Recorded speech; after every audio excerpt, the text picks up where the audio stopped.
Ladies and gentlemen, may I have your attention, please? The ichLinks official launching ceremony will begin shortly. So I'd like to ask all the participants to come inside and log on to the Zoom platform. And we kindly ask you to switch your mobile phone to the silent mode and ask all participants to mute their microphone and turn on their video. Korean and English simultaneous interpretation service is provided during today's event. So in order to select your language, please click the globe icon that is located on the toolbar at the bottom of the Zoom screen. And today's ichLinks official launching ceremony is now taking place online due to COVID-19. If you have any question or inquiry, please use the chat room so that we can respond to your request whenever we can. Thank you very much for your cooperation.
Ladies and gentlemen, may I have your attention once again, please?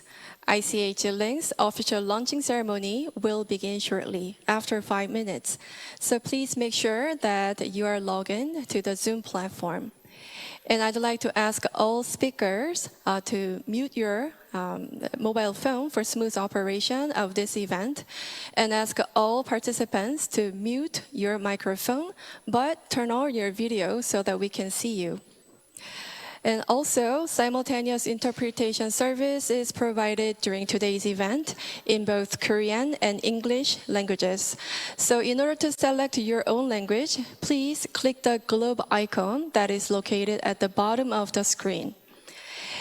Today's event is now taking place online due to COVID-19. So if you have any question or any inquiry, please use the chat room so that we can respond to your request anytime we can. Thank you very much for your cooperation.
Ladies and gentlemen, the ichLinks official launching ceremony will begin at 2 p.m. KST. So please be with us, and we are going to meet you really soon. Thank you very much.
We have contemplated on it to develop a common ground where people can freely share information and content on their intangible cultural heritage.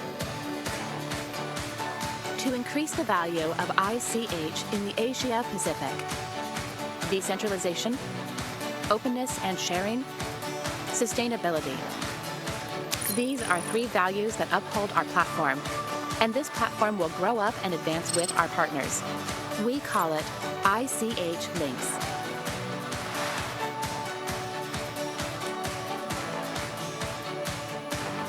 Archive, discovering various data on ICH.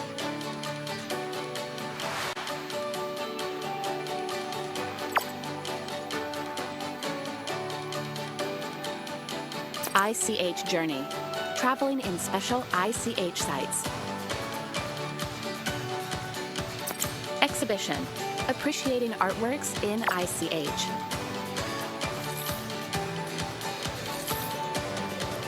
ichLinks, a new way to explore your intangible cultural heritage.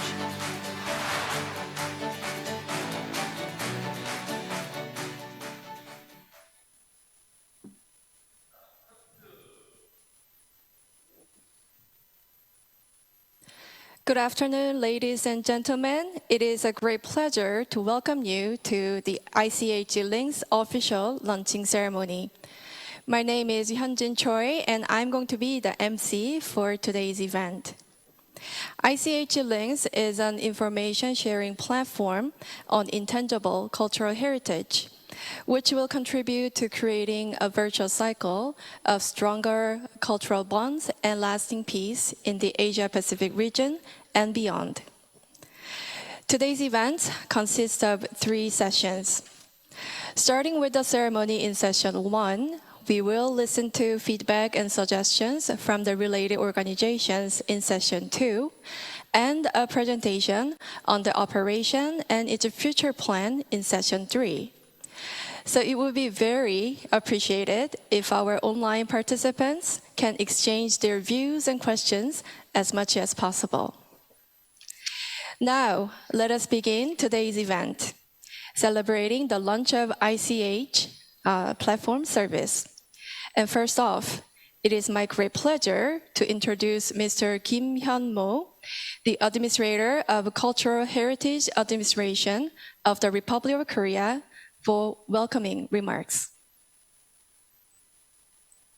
반갑습니다. Hello, my name is Kim Hyun-mo, and I'm the Administrator of the Cultural Heritage Administration. I'd like to express my warmest welcome to everyone attending the online launching ceremony for ichLinks, the information exchange platform for intangible cultural heritage. The launch of ichLinks will represent a new leap forward for UNESCO ICHCAP, which is celebrating its 10th year this year. Today, we are here to offer congratulations on the launch of the platform while also sharing our vision and objectives. ichLinks will allow various ICH stakeholders to share information, process various content and services, and make use of this content through an open-ended digital platform. I expect that ichLinks will demonstrate a new paradigm of safeguarding ICH through their utilization. Creators will find inspiration in this content, and the public will be able to enjoy the vibrant culture of the Asia-Pacific and broaden their horizons of understanding. Furthermore, the transmission communities of ICH will be able to reaffirm the values of the ICH elements that they are practicing and feel an even greater sense of pride in their transmission activities. I hope that the ichLinks will serve as the basis for such efforts. The Korean government has established ICHCAP, a UNESCO Category 2 center to safeguard the cultural heritage of the Asia-Pacific region, and we have supported its various efforts. With this new platform as well, the Cultural Heritage Administration will also provide consistent support so that it can grow as a hub of ICH information exchange and cooperation in the Asia-Pacific. Today, we have experts and representatives from Vietnam, Kazakhstan, Malaysia, and the Europeana, and the Smithsonian to share their experiences and information exchange with us, and I thank you all for your time. I also want to extend my gratitude to Director General Kim Ki-hung and the staff at ICHCAP for their tireless efforts. And I also welcome everyone who is watching us and with us today. Thank you. Thank you very much, Administrator Kim. And next, Mr. Do Jong-hwan, the member of the Korean National Assembly, will deliver his congratulatory remarks. 여러분 반갑습니다. Great to see you all. I am Do Jong-hwan, a member of the National Assembly. First of all, congratulations on the launch of the information sharing platform, ICHLinks, which will take us to a new era for ICH management. I hope this platform will lead in the fourth industrial revolution by leveraging ICH information resources to create values and blueprints that go beyond national borders. We are living through the most dynamic transformation. In this 21st century, the humankind is using ICT to advance into the fourth industrial revolution, which merges different industries and enables transnational networking. Technologies driven by the fourth industrial revolution can help us find a better direction, but also aggravate the structural inequality and discrimination of an old era. They are like double-edged swords. The power we have gained from this new era should be used to promote the shared interest of the humanity. And to make that possible, we need transparency and openness. That is why I have a high expectation for the future created by ICHLinks. ICHLinks has been designed to help anyone interested in ICH share and utilize information by offering open infrastructure and transparent governance. Through this platform, ICHLinks, even without passports or flight tickets, we will experience diverse ICH of Asia Pacific and learn roles and responsibilities as a global citizen. Stakeholders will reconfirm the value of ICH on this platform and find potential opportunity to create added value with ICH. Furthermore, 48 countries of Asia Pacific will be able to work together to hand over this sound and whole global community and its valuable heritage assets to the coming generations. Today, we embark a journey together on a vessel named ICHLinks toward the vast ocean of information for ICH. Helen Keller once said, "We could never learn to be brave and patient if there were only joy in the world." Even if there's a rough wave, we should be brave and patient and row together, not competing each other, but united for our shared future. Thank you so much. Thank you, Mr. Do. And next, Mr. Lee Chun-hee, Mayor of Sejong City of the Republic of Korea, will deliver his congratulatory remarks. 안녕하세요. 여러분 반갑습니다. Ladies and gentlemen, it is a pleasure to meet you. My name is Lee Chun-hee, the mayor of the city of Sejong. I would like to extend my warmest congratulations to you on the launching ceremony of the ICHLinks, the information exchange platform for ICH in the Asia Pacific. To everyone who has come to the city of Sejong, the administrative capital of Korea, and to everyone joining us online, welcome to each and every one of you. Our city was named after King Sejong the Great, who is known in our history to have led a period of great cultural growth and development.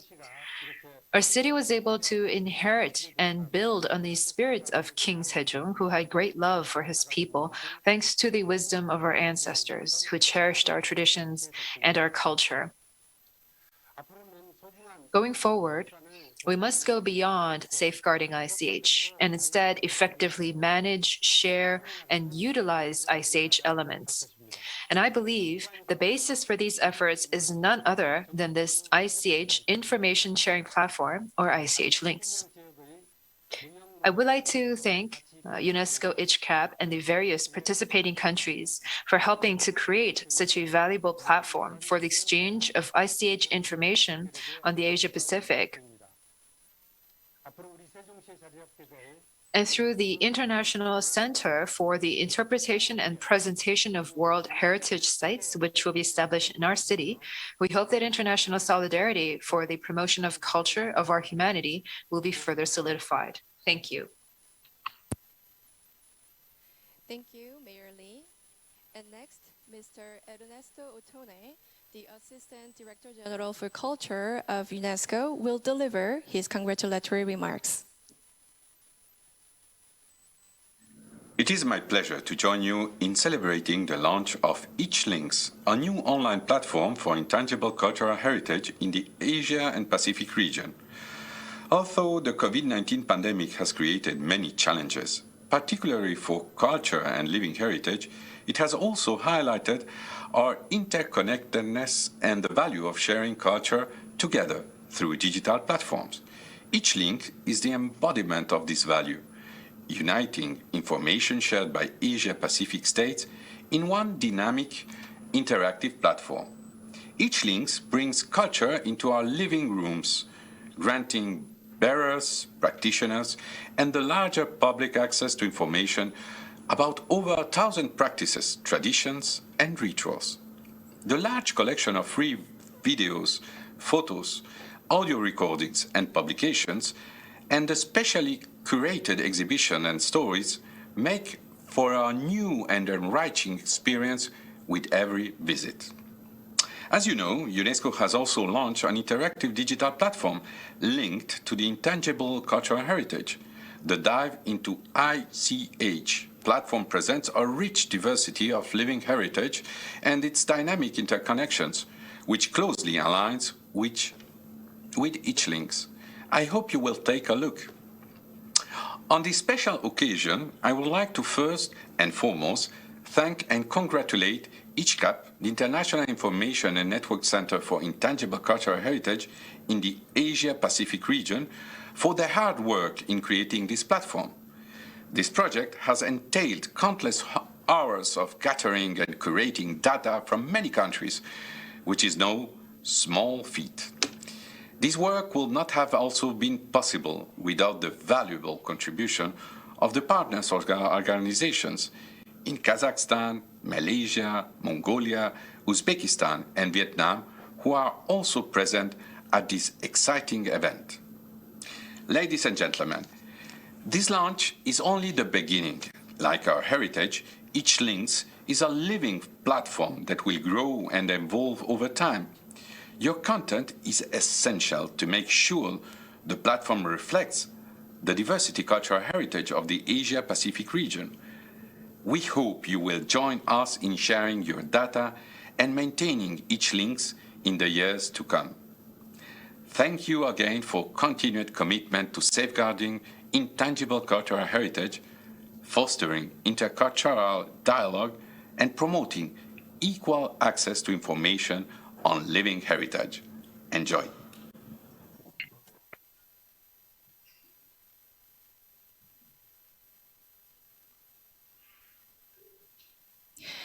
Thank you, Mr. Otone, for your support and warm congratulations. So I was informed that the representatives from 3 partner organizations are connected with us via online. So I'd like to take this opportunity to listen to their congratulatory remarks from these 3 representatives. So first off, we have Professor Miruja Tatai Joldasbekov, who is the chairman of the Intangible Cultural Heritage Commission of Kazakhstan.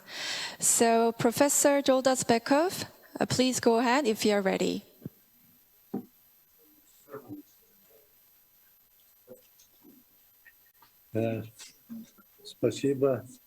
Thank you very much. It is my great pleasure and honor to address all of you on the very important and remarkable event, this launching ceremony of the ichLinks project. At present, the surge of interest in culture is creating new possibilities for safeguarding cultural heritage. As a major component in building a sustainable culture vision for the world. One of the major issues and advantages of the convention is that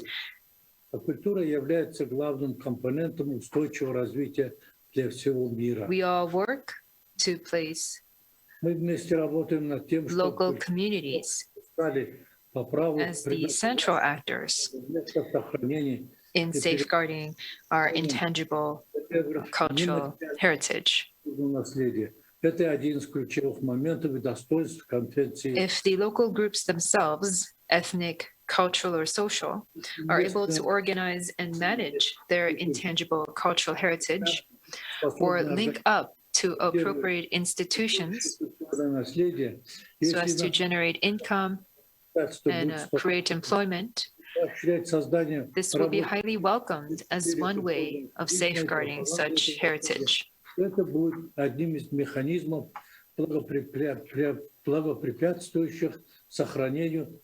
technologies and the internet greatly contribute to the aims of the 2003 convention through increasing the visibility of living culture, as well as intercultural dialogue.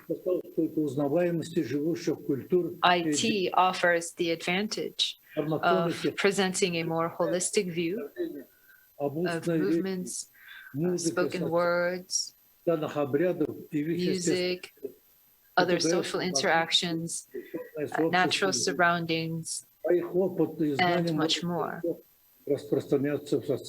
Then we may be able to see which communities have been involved in the process of safeguarding and how.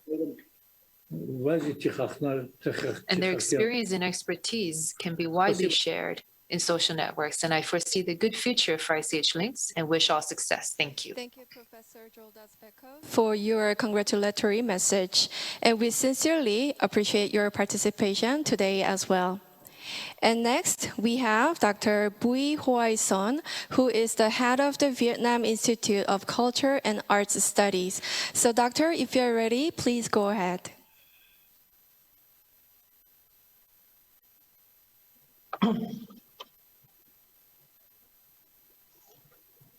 Okay, good afternoon for Korea and Vietnam. Good morning for Kazakhstan.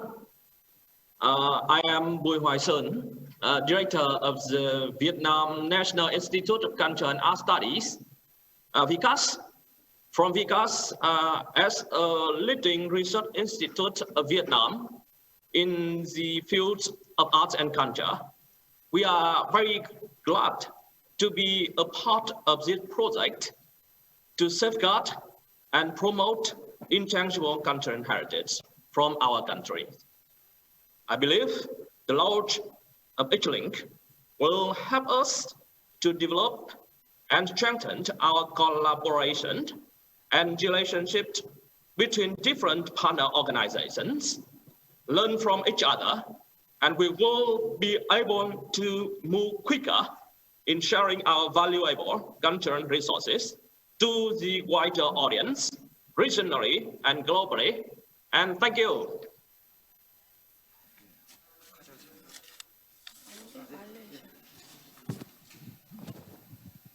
Thank you very much, Dr. Son, for your wonderful remarks. And thank you so much for being with us today. And last but not least, we have a last representative who is going to share his congratulatory message. So we have Mr. Abdul Karim Lahuman Hamza, who is the Minister of Tourism, Arts, Culture, Youth and Sports of Sarawak, Malaysia. So Minister is here with us via online. So whenever you're ready, please go ahead, Minister. Yeah, good afternoon. On behalf of the Minister, Dr. Abdul Karim Rahman Hamza, I would like to extend his apology for being unable to be with us this afternoon. But I'm the Permanent Secretary of the Ministry of Tourism, Arts and Culture, Sarawak, Malaysia, Mr. Hee Chan Kee here. I will be addressing on his behalf. It is a great honor for me to join online with all of you on the occasion of ICHLinks official launching ceremony.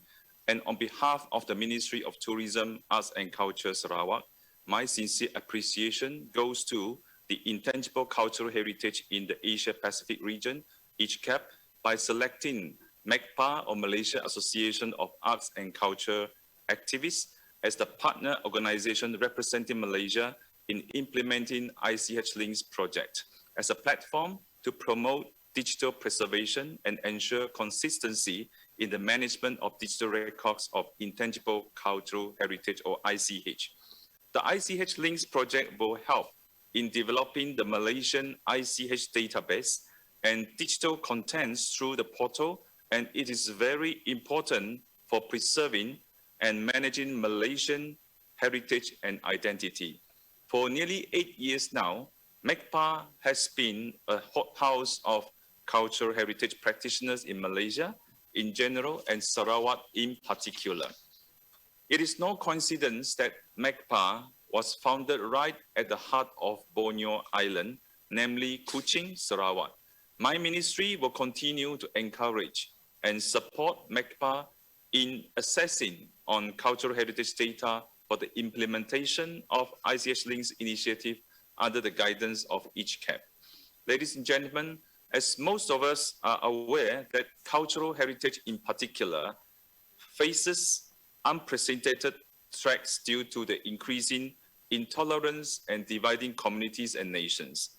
In recent years, we have seen deliberate destruction of heritage in several parts of the world and nations.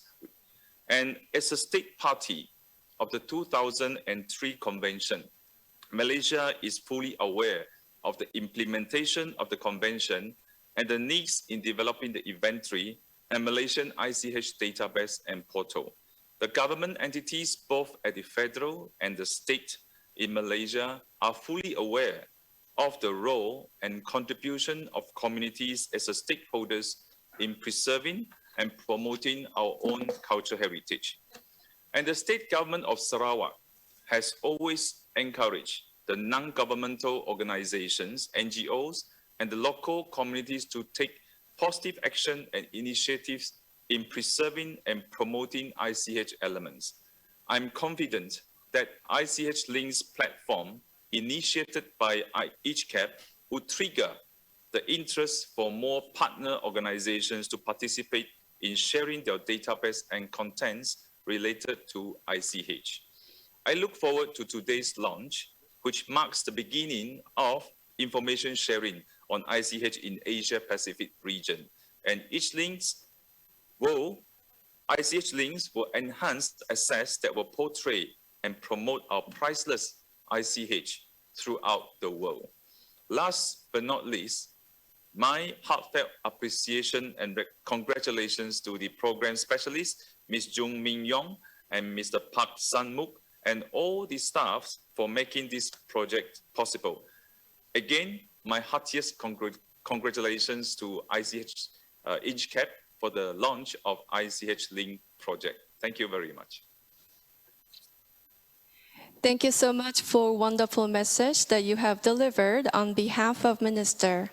And I'd like to once again extend sincere appreciation to all the distinguished guests for sending warm welcome and congratulations. And this time, Mr. Kim Ki-hyung, Director General of Intangible Cultural Heritage in the Asia Pacific region under the auspices of UNESCO, will brief us on the establishment of ICHLinks platform. So, ladies and gentlemen, please welcome Director General Kim.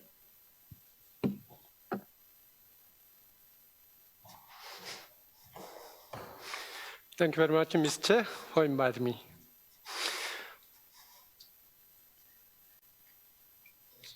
안녕하십니까? Good afternoon, ladies and gentlemen.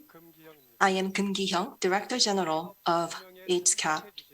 First of all, I'd like to extend my deepest gratitude to all of the experts for coming to attend ICHLinks official launching ceremony. Today, I want to paint a picture for the post-COVID era, envisioning the future created by intangible cultural assets. ICH, intangible cultural heritage, has become ever more important in the post-COVID era thanks to its potential. ICH is handed over from generation to generation. It is a vehicle for interaction between communities. Therefore, it has this huge potential to recover humanity in the post-COVID world. ICHLinks is an information sharing platform for the Asia-Pacific region where we can effectively collect, process, manage, share, and utilize ICH data of the region. It is a digital platform for or a mechanism, ICHLinks pursues core values like decentralization, openness and sharing, and sustainability. Our platform decentralized roles and responsibilities to encourage active participation, and next key value, opening and sharing. Anyone interested in intangible heritage can participate in our network. It offers open infrastructure and sharing governance that guarantees it. And the last one is sustainability. To safeguard ICH, we need to have the public enjoying ICH and a platform to hand over ICH to the next generation to make it sustainable. Based on these core values, we will grow ichLinks to Asia Pacific ICH Digital Information Hub. The key function of ICHLinks is archiving Asia Pacific ICH information. We work with a range of stakeholders to collect rich and abundant information on ICH in Asia Pacific. The collected information is then archived by using the metadata system of the platform to be shared and used. ICHLinks takes one step further from archiving to process information, presenting a content utilizing model that creates added value. We can vitalize ICH, helping the public enjoy them by curating contents and developing hybrid contents that combine online and offline. With such platform mechanism, ICH would always remain alive, relevant, and connected to the time we live in, not an archaic inheritance on the brink of extinction. As culture we enjoy in our daily lives, ICH will give us an experience where you and I, they and we, and everyone can be united.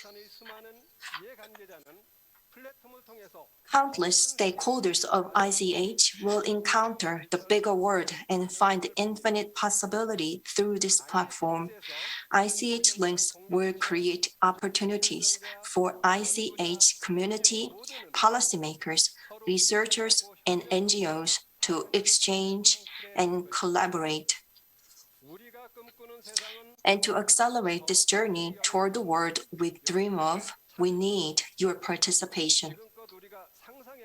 Now the future of ICH we have envisioned before is coming toward us, waiting for your participation. Thank you so much. Thank you very much, Director General Kun, for your informative presentation. And we truly hope that ICHLinks will lay a strong foundation for stronger cultural alliance and lasting peace in Asia-Pacific region and beyond. And now, let us step into the highlight of today's event, which is the demonstration and introduction of this platform. So, ladies and gentlemen, please allow me to introduce Mr. Park Sang-mook, the Program Specialist of ICHCAP, for the presentation and demonstration. Welcome. Welcome to the ICHLinks website and content demonstration. My name is Sang-mook Park, and I'm a member of the ICHLinks Secretariat. So now, I'll be showing you everything about the ICHLinks.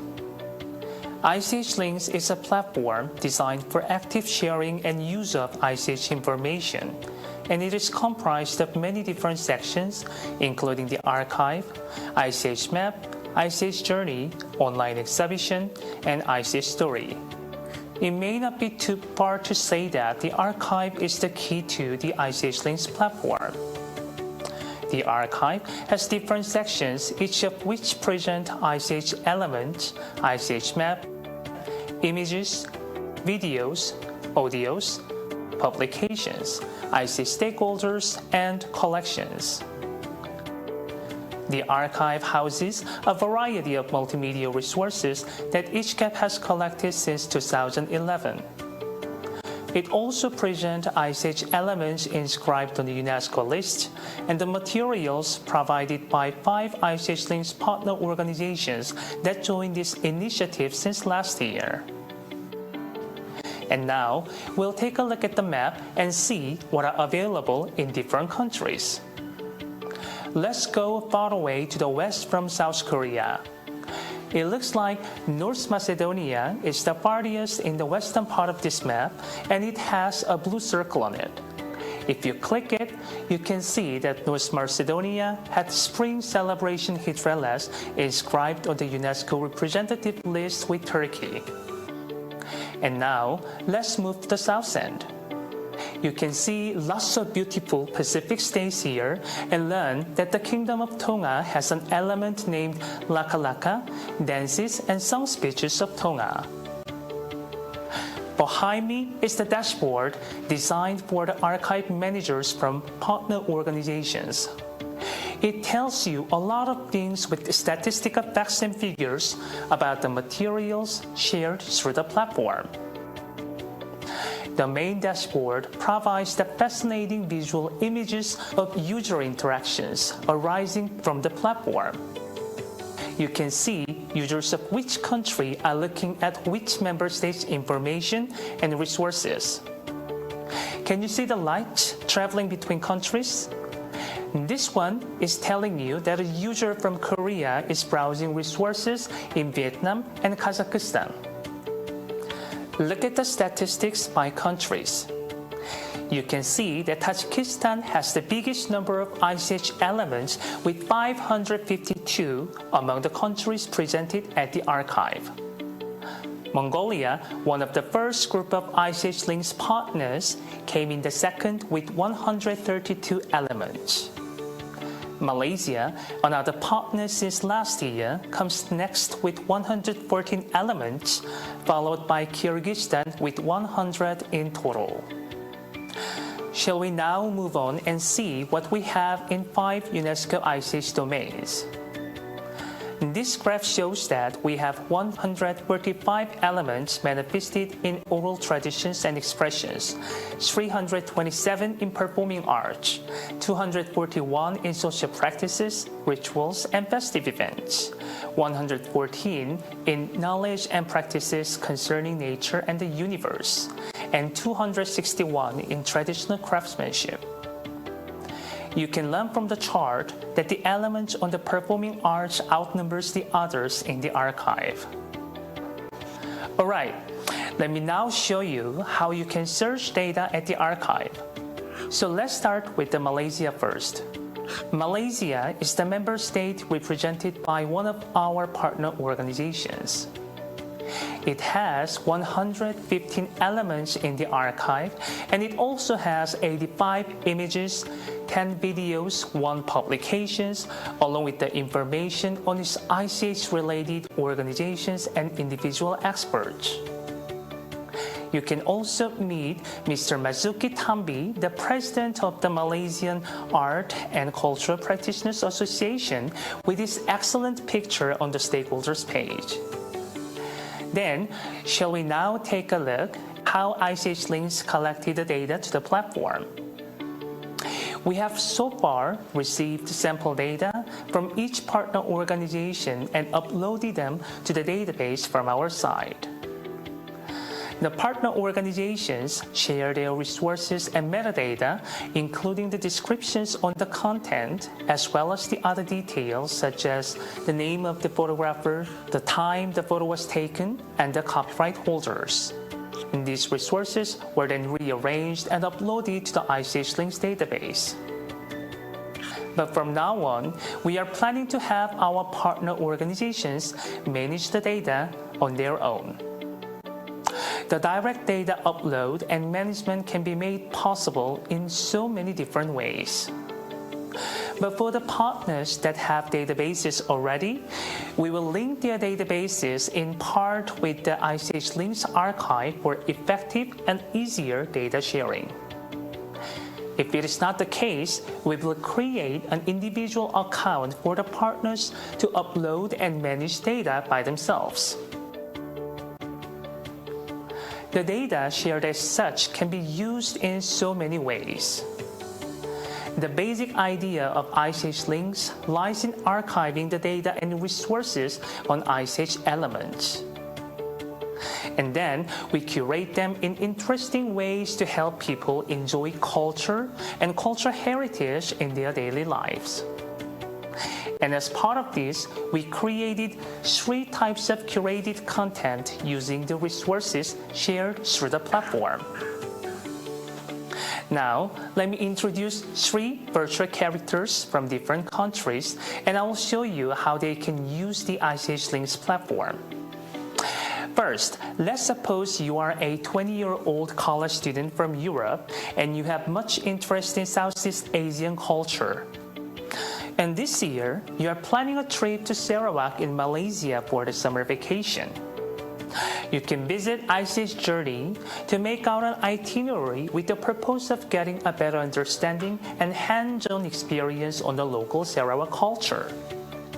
The thing is, Sarawak has countless eye-catching cultural attractions.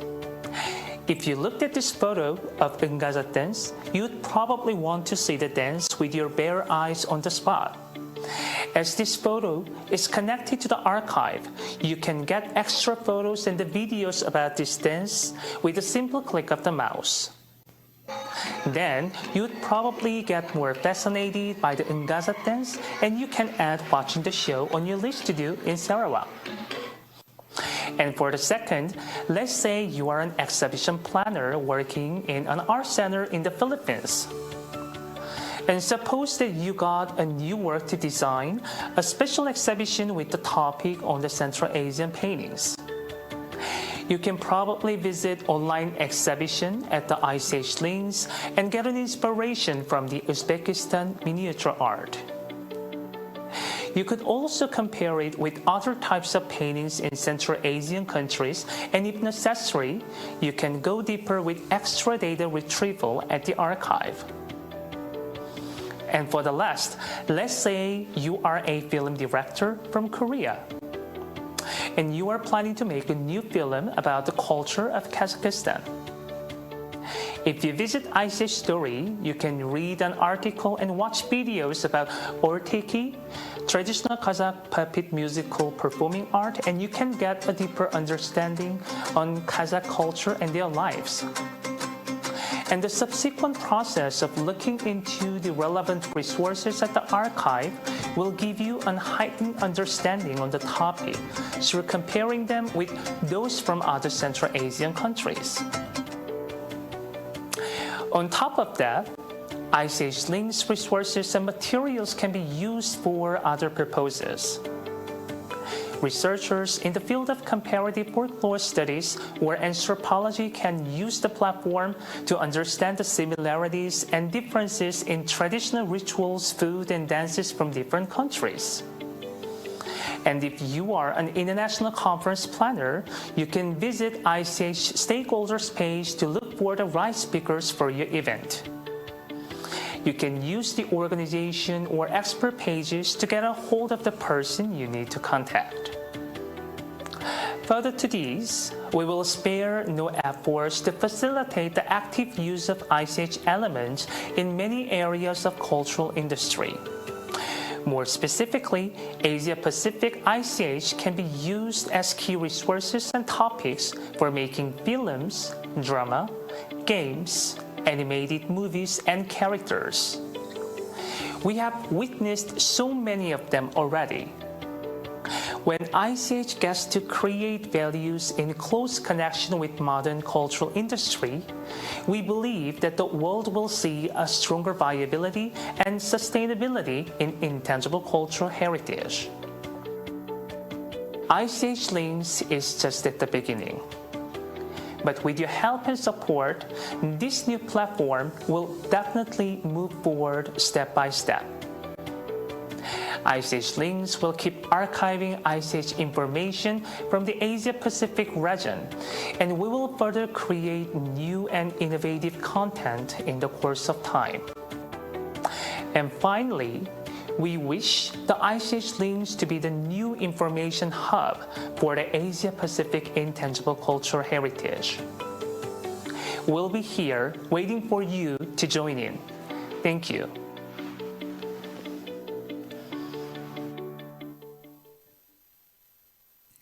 Thank you, Mr. Park, for the informative demonstration and presentation.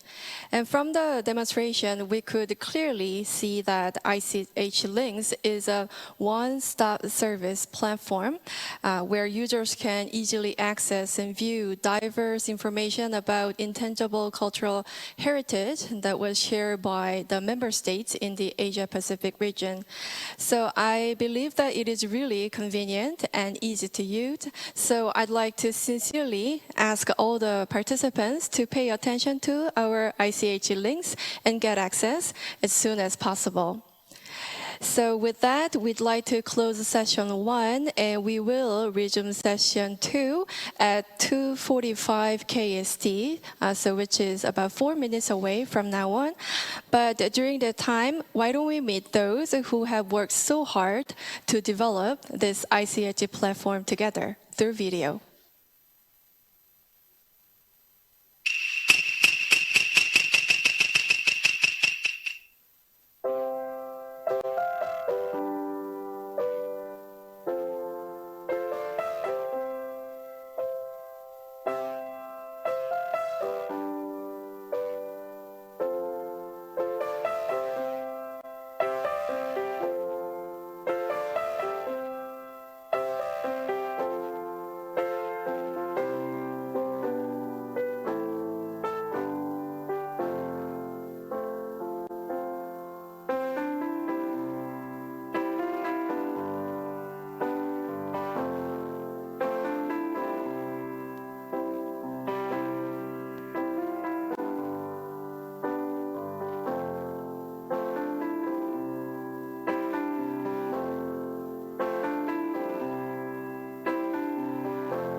Welcome back, ladies and gentlemen. We are now going to start session 2. In session 2, we will be listening to feedback concerning the use of ichLinks from the related organizations, and it will be followed by Q&A time. So session 2 will be conducted in the format of debate. So if any question arises while listening to this debate, please leave your question in the chat window so that we can respond to your questions during the Q&A time. Ladies and gentlemen, I'd like to introduce the moderator for session 2, Professor Park Sang-mi. Professor Park Sang-mi is a faculty at the Division of International Studies at the Hankuk University of Foreign Studies. And she served as the Dean of Graduate School of International and Area Studies at the same university between 2017 and 2019. And Professor Park has been a member of the Folklore Cultural Heritage Subcommittee under the Cultural Heritage Committee of the Cultural Heritage Administration of the Republic of Korea.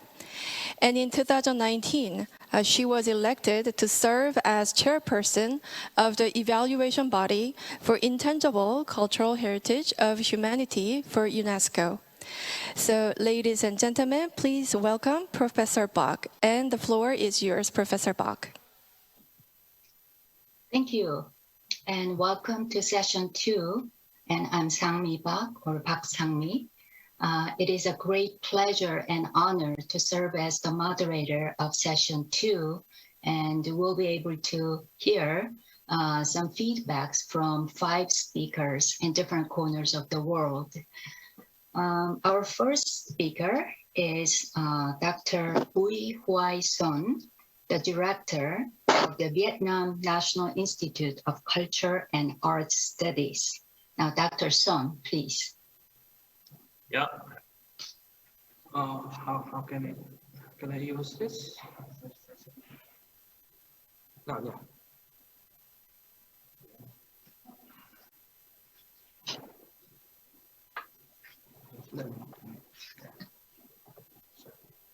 Can you see my PowerPoint? Yeah. Can you see my presentation? Yes. Okay, that's good. Thank you.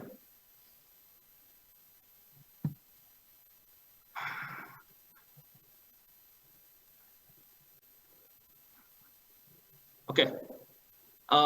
For my presentation is divided into 3 parts. The first one, I want to talk about the goal of joining to ichLinks from Vietnam. The second one is a classification of Vietnamese ICH data and emergence issues. And the third one is the journey of the project titled Developing Vietnamese ICH, the database and digital content presented in the ichLinks website. Now I move to the first one, the objectives of the project. We have 2 objectives. The first one is developing a database of intangible cultural heritage that have been submitted to UNESCO by Vietnam National Institute of Culture and Art Studies to be successfully inscribed on the representative list of the intangible cultural heritage of humanity by UNESCO. The second objective is developing a new database of typical festivals, rituals, art of Vietnam. Now I move to the second one. It's a current classification of Vietnamese ICH data. Vietnamese intangible cultural heritage in law of Vietnam divided into 7 categories, including the first one is language and scripts of the Vietnamese ethnic groups.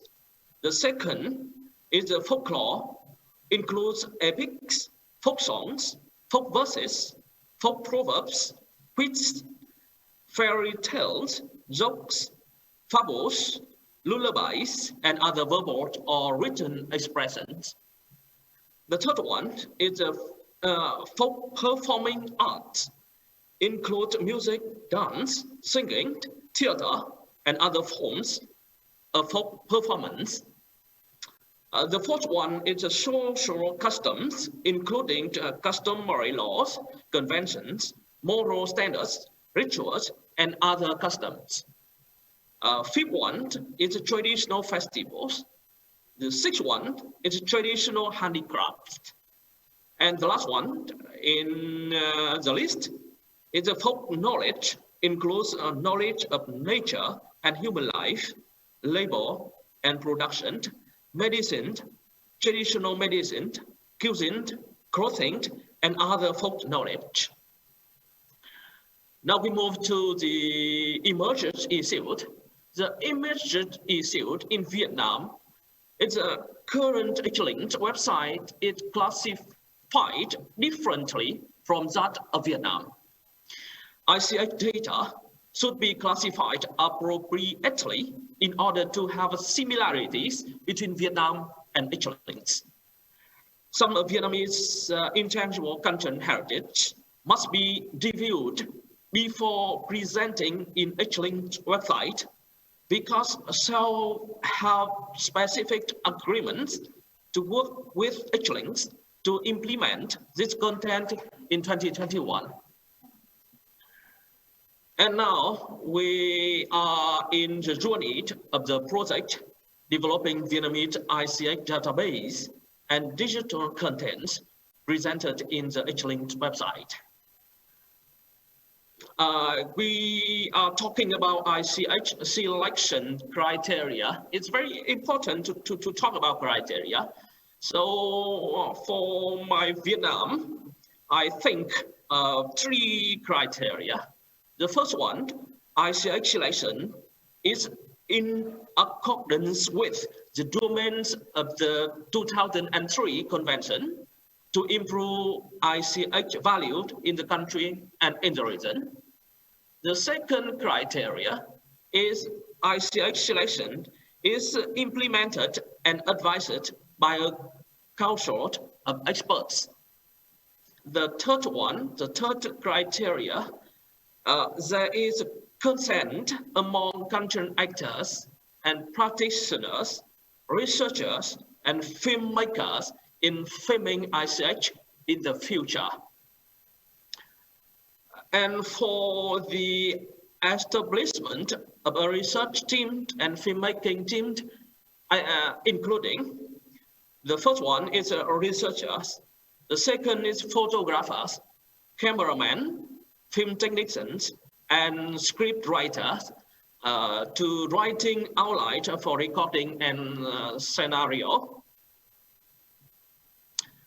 Now we talk to approach to select ICH. I think for the selection of ICH, we have to respect ICH practitioners, ICH community.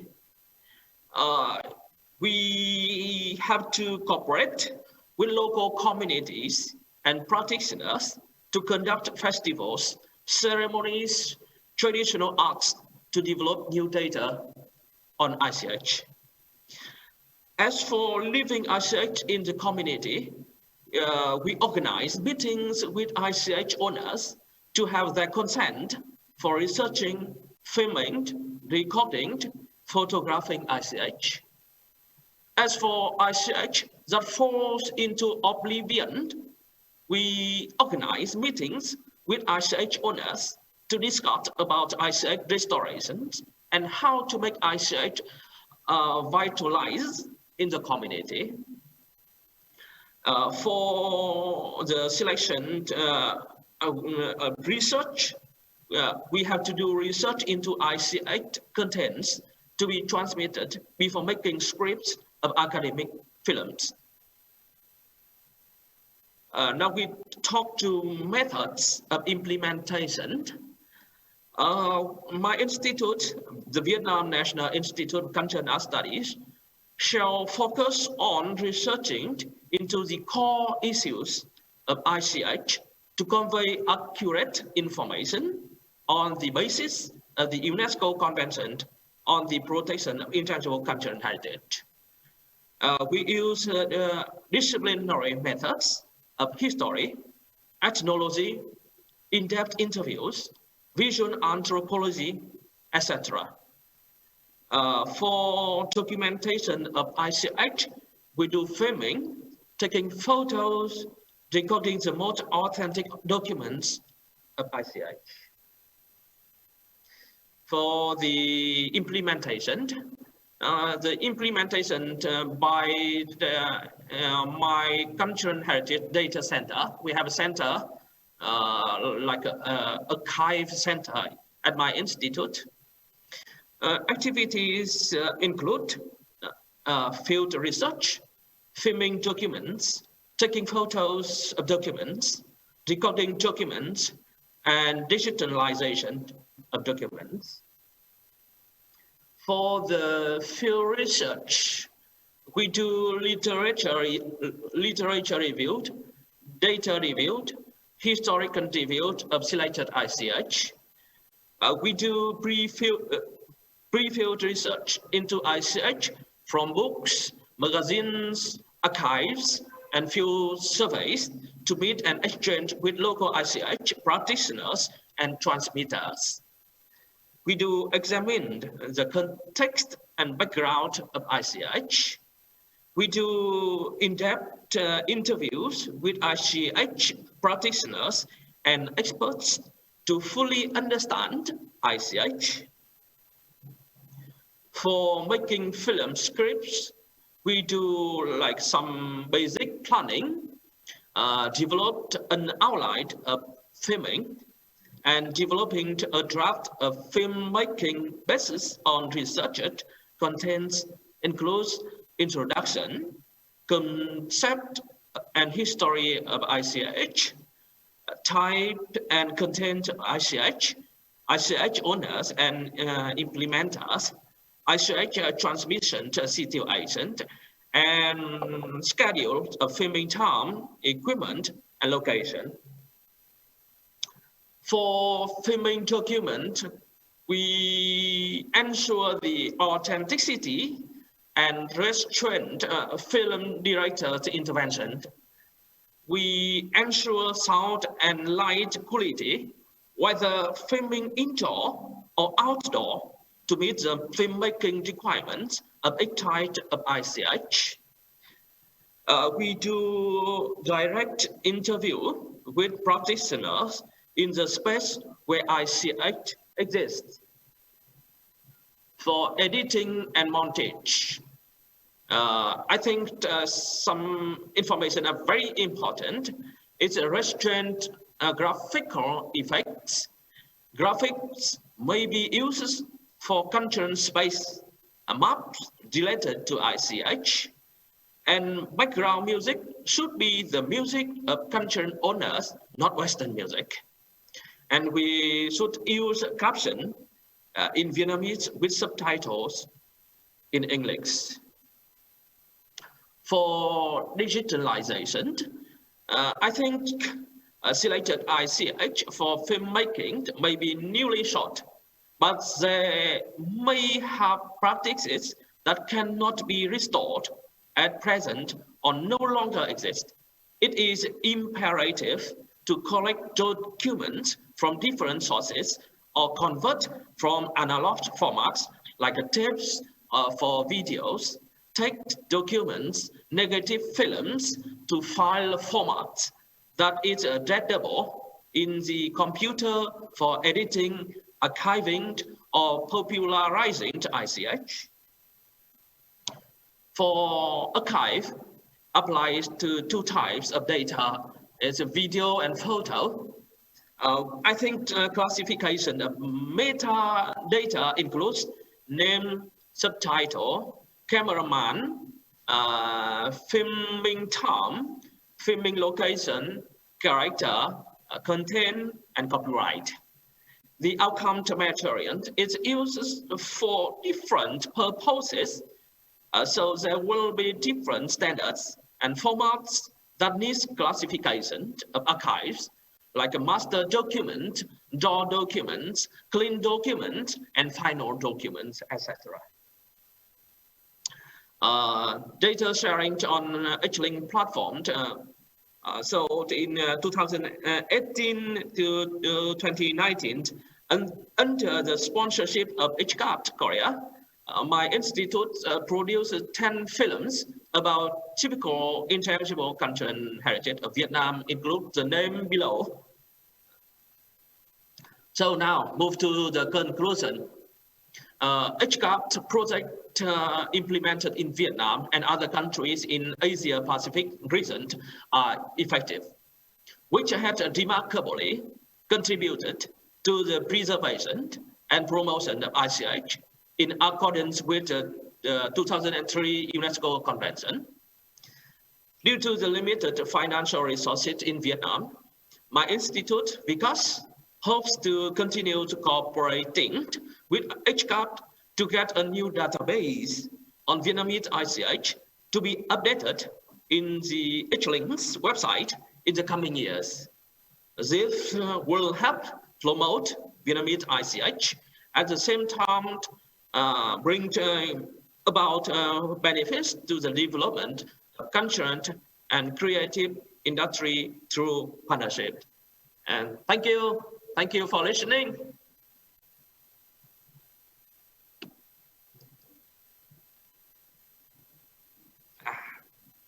Tắt đi này.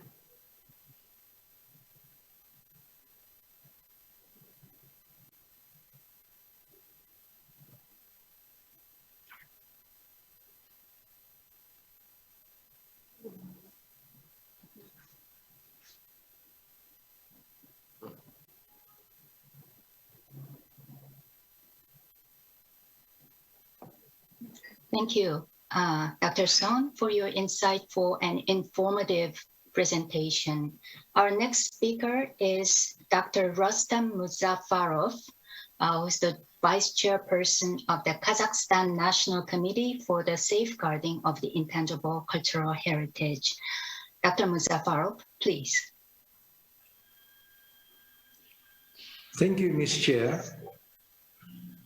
I would like to express my deep gratitude to the ICHCAP, which is hosting us today, and in particular its Director General, Mr. Kum Gi Hon, for this opportunity to speak before such an important audience on a topic of great interest. I need also to mention the valuable contribution of Ms. Jun Min Yoon and Mr. Park Son Mook to have this ichLinks platform launched. Culture is expressing of a society aesthetic, moral, and spiritual values. It transmits the heritage of the past and creates the heritage of the future. Although cultures themselves are dynamic, vibrant, and evolving, they are fragile in the face of political, social, and economic changes. Oral traditions and performing arts, which live on in the memory and daily life of the rural and indigenous people, are being obliterated by changes in lifestyle due to the factors like industrialization, globalization, urbanization, and so on. Loss of intangible heritage may lead to loss of identity for the people and to the breakdown of cultural systems. Safeguarding intangible heritage is thus an imperative in today's world. Dear honorable invitees, ICHCAP colleagues, ladies and gentlemen, my intervention intends to consider perspectives of the ICH safeguarding in Kazakhstan within the development of the ichLinks digital platform. I would like to address three topics. Ongoing Kazakhstan activities to complement ichLinks actual platform. Introducing ichLinks platform advantages to Kazakhstan ICH communities and bringing the local communities in the focus of the Convention of 2003. I plan to share some slides to visualize and emphasize certain points of my presentation.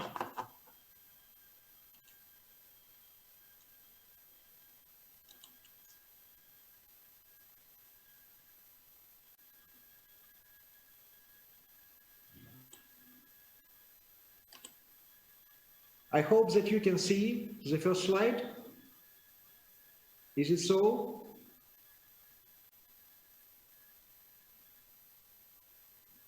Not yet. Cannot see it. Not yet. Cannot... Oh, sorry. Sorry, let me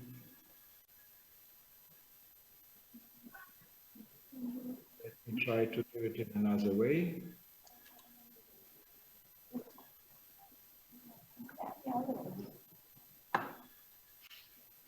Is it okay now? Yeah, we see it. Good. Good. And now?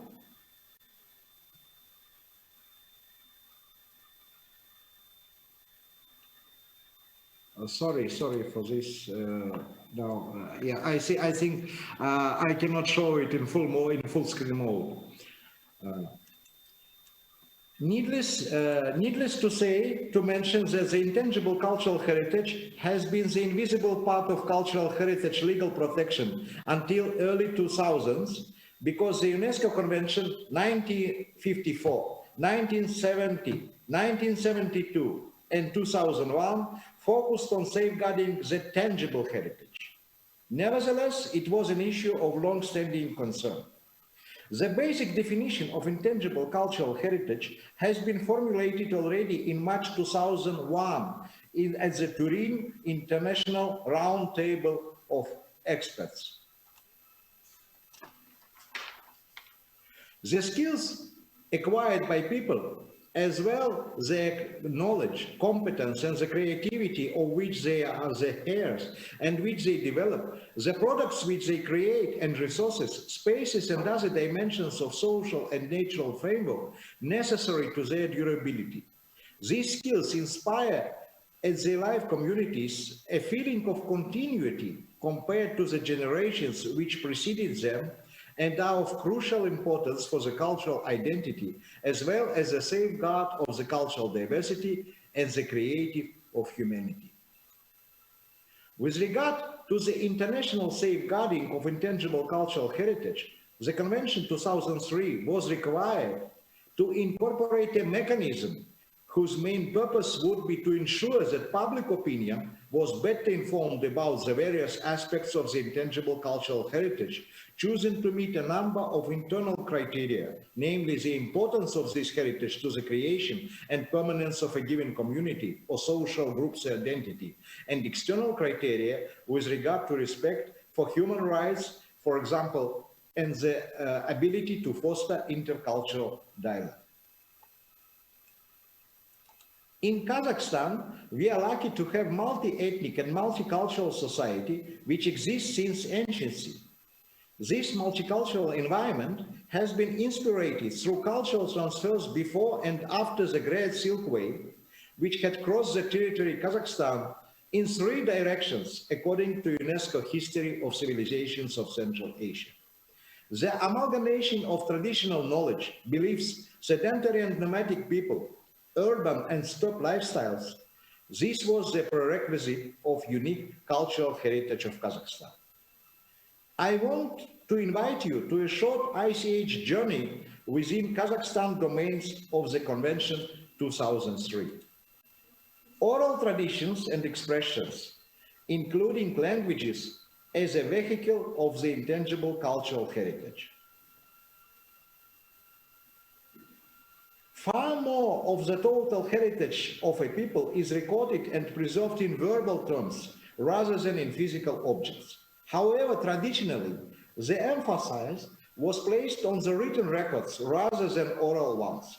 This is not the case of Kazakhstan, which with its deep roots in oral traditions and rich expressions. It is not even under the threat, but gains the new features from being presented at electronic media and social networks, as well as traditional stages in local communities.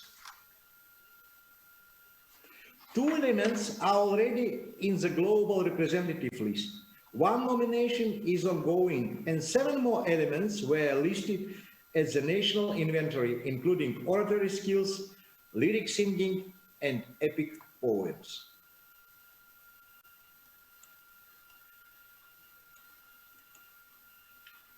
Traditional performing arts have been, in fact, being always well represented within national and local history and culture, as well as in specific museums of musical instruments, theater, and biographical museums of historical artists and well-known composers.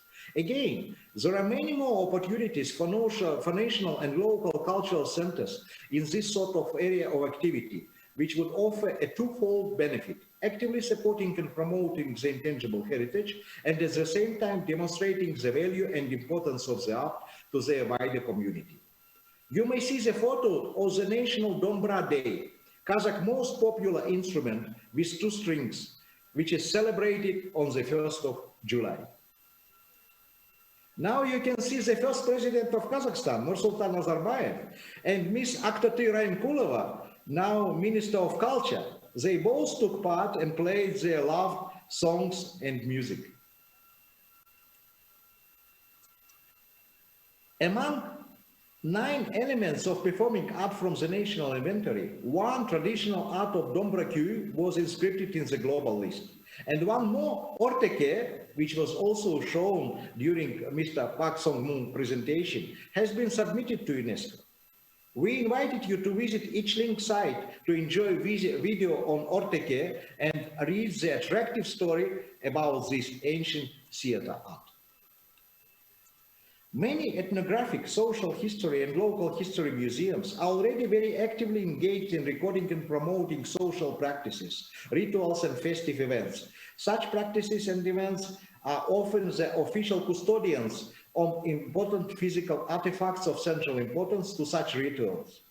For example, one of the most important national festivals for Central Asian countries is Nowruz, the new spring holiday. Spring social rituals and festive events play a very significant role in Kazakh society. Probably that's why 4 elements from the national inventory were already inscribed in the global list, 3 in cooperation with other countries, and 1 very beautiful Betashar wedding ceremony has been recently submitted to UNESCO. Knowledge and practices concerning nature and universe. This is an area that is already of great interest to many scholars, as well as to ethnographic and historical museums. The nomad has contributed greatly to a lot of aspects of Central Asian civilization. 3 of 10 elements are already inscribed in the global list, and 2 more are on consideration. At recent December, Togus Kumalak strategy board game gained support from the Intergovernmental Committee. It is so popular that Kazakhstan, Kyrgyz Republic and Turkey host in turn world championships for players from different countries of Asia and Europe. Across the world, there must be many millions of examples of traditional craftsmanship preserved and displayed in museums. However, overwhelming, these artifacts are presented as static, completed objects, which in many cases are indistinguishable from accurate replicas. Arguably, the 2 most important aspects of an object of traditional craftsmanship are the way in which it has been made and the way in which it was used, the intangible expressions of physical object. Not only should museums be investigations of and regarding manufacture techniques and methods of use, but they can play an important role in ensuring that these techniques and skills are maintained. Kazakhstan has 12 elements in the national inventory, but so far only 1, Kazakh and Kyrgyz yurt, has been inscribed to the global representative list. Coming to the end of this quick journey, I would like to emphasize the fact that it could be presented through the use of digital technologies, which can transfer not only the fixed moments, but also the process of design and or practicing the ICH element. This is very important in ICH dissemination and promotion. Therefore, we were very happy to learn from ICHCAP about the core ideas of the ichLinks project. As you could see from previous slides, some of Kazakhstan ICH elements were already placed as the ichLinks digital platform. Cultural heritage collections usually organize sets of items into exhibitions or guided tours. It looks that ICHCAP proposed the efficient tool of the new format for sharing and dissemination of information about the cultural treasures. We would be happy to add more colored and meaningful ICH elements to the ichLinks collections. The potential of narrative in digital cultural heritage to support learning, creativity and exploration provides opportunities for supporting a more active user interaction and more entertaining experience of learning. Similar existing projects utilizes collection of photographs, video and audio with short narratives to create and share stories as information in the developing world. However, some experts criticize the lack of narrative in digital cultural environments, offering that online collections and many ICH websites are databases with constantly changing content that inevitably lack a cohesive and persistent story. The videos are also to be found on YouTube and therefore would be very much accessible to the general public with internet facilities. This greatly contributes to the aims of the Convention 2003, increasing the visibility of living culture and that offers possibilities for intercultural dialogue. These audiovisual files also offer scholars an opportunity to analyze cultural policy as reflected by these audiovisual representations. For instance, it may be able to see which communities have been involved in the process of safeguarding and how it works in the field. I need to mention here our recent international webinar on the youth and Nauruz tradition safeguarding, which compiled of 76 participants from 12 countries and reviewed the case studies from 9 countries.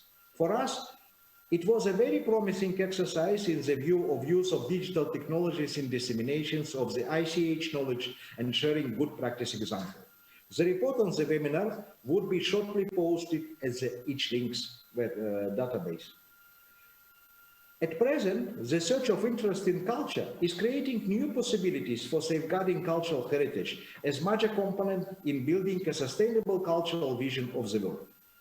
One of the major issues is that the convention we all worked for places local communities as the central actors in safeguarding intangible cultural heritage. So many intermediaries have now emerged that in many cases local communities are being dispossessed of the cultural wealth, which is the last asset that many impoverished people now have. Documentation and promotion, which have proved to be useful tools for safeguarding ICH, can also be interpreted as ways of staging or enacting heritage in the world media. Their interpretation of cultural elements made in technical language, photography, film, audiovisual recordings that are foreign to traditional repertoires. Here we come to the point of the ICH communities and the relationship between them and the ICH elements concerned. The Convention 2003 foregrounds community definitions of intangible heritage value that does not define community.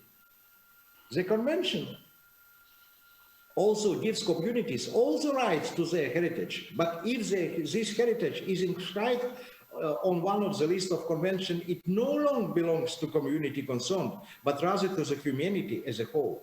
The community, thus dispossessed of the heritage, nevertheless remains responsible for its safeguarding and answerable to the eligible community for the safeguarding measures that it plans to take. If the local groups themselves, ethnic, cultural or social, are able to organize and manage to their intangible cultural heritage or link up to appropriate institutions so that to generate income and create employment, this will be highly welcomed as one way of safeguarding such heritage. But when other intermediaries take over, local groups will get neither the recognition nor the economic benefit that convention intended for them.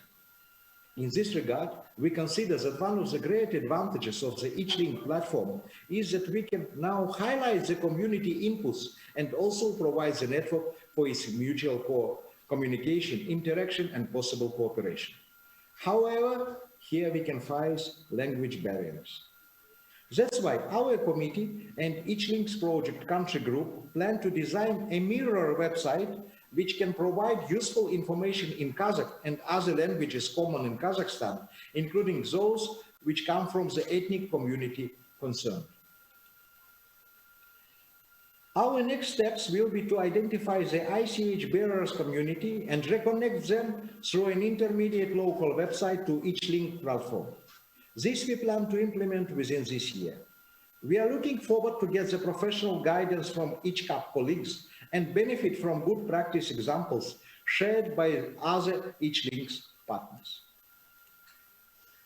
Participation and communities are key concepts of the 2003 UNESCO Convention and convey these ideas that heritage interventions are no longer the exclusive area of profession or scientific or technical experts, but are part of social process of empowerment.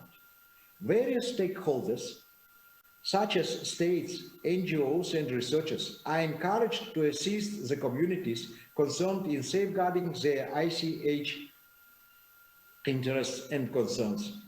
Research institutes, centers of expertise, museums, archives, libraries, documentation centers, and similar entities are encouraged to develop participatory approaches to ICH research in line with the convention. It is already indicated. In the operational directives 2119. We are confident that with great future of the ichLinks project, as it proposes a major elements of interaction and informal learning, suggesting mobile and handheld technologies for links between people and ICH artifacts, and interpretation and ideas are surfaced, especially within social groups and communities. Thank you very much for your kind attention.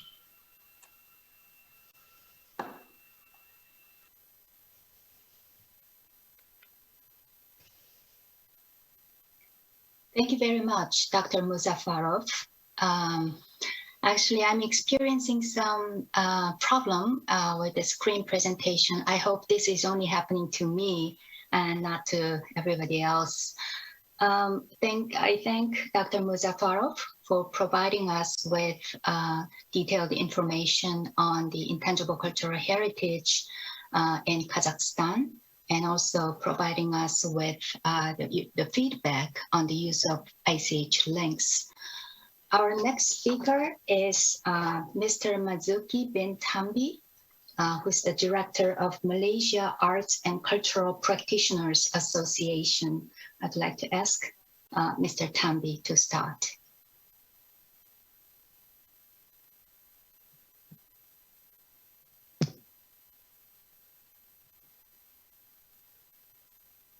Thank you, Dr. Park San-mi. Good afternoon, honorable guests of honor, Honorable Dr. Haji Abdul Karim Rahman Hamzah, Minister of Tourism, Arts and Culture, Minister of Youth and Sport, Sarawak, Mr. Hee Chang-ki, Permanent Secretary, Ministry of Tourism, Art and Culture, Mr. Kim Gi-yoon, Director General of ICHCAP, representative from the partner organization, ladies and gentlemen. First and foremost, it's an honor to Malaysian Art and Culture Practitioners Association, MACPA, been entrusted by ICHCAP to participate in ichLinks project for the implementation in developing Malaysia ICH database and digital content. Next. Malaysia so far had documented in total of 529 elements of ICH on various domain and subdomain. Name a few: 200 elements on performing arts, 213 elements of heritage food, 38 elements on traditional craftsmanship. Ladies and gentlemen, on December last year, when MACPA is engaged to be partner organization to implement the requirement of ICH Link Malaysia, we managed to form a strong team and expert among practitioners and professionals. After several meetings and brainstorming session, we came out with a simple blueprint of project so that the planning could be well measured to achieve the goal and being conceptualized by ICHCAP and how it could be benefit Malaysia in terms of visibility of ICH element documented, the ICH digital content database and the inventory, so that the promotion of information could be visible to the community and public to ICH portal which could link Malaysia to the rest of the world. The implementation of research, data collection, and the fieldwork start on January 2021. MACPA identified 10 elements has been guided and advised by ICHCAP. 10 elements are Ringkam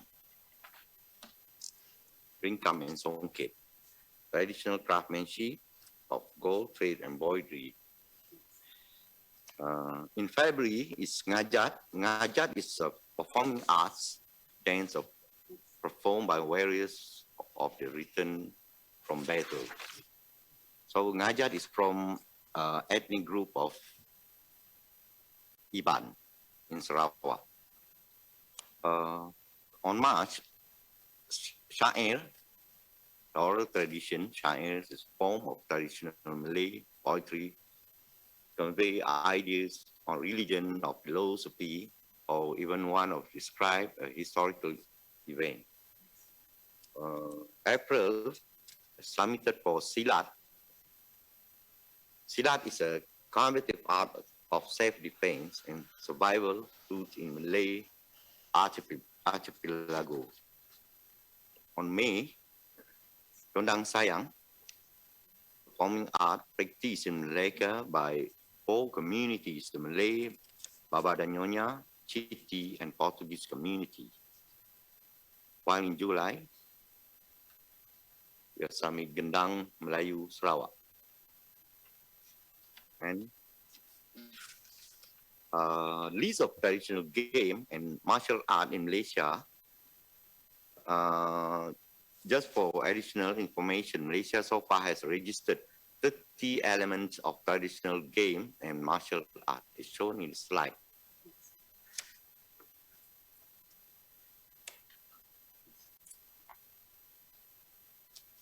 Sarawak is one of the states in Malaysia. MACPA has documented 27 ICH elements as shown on the slide.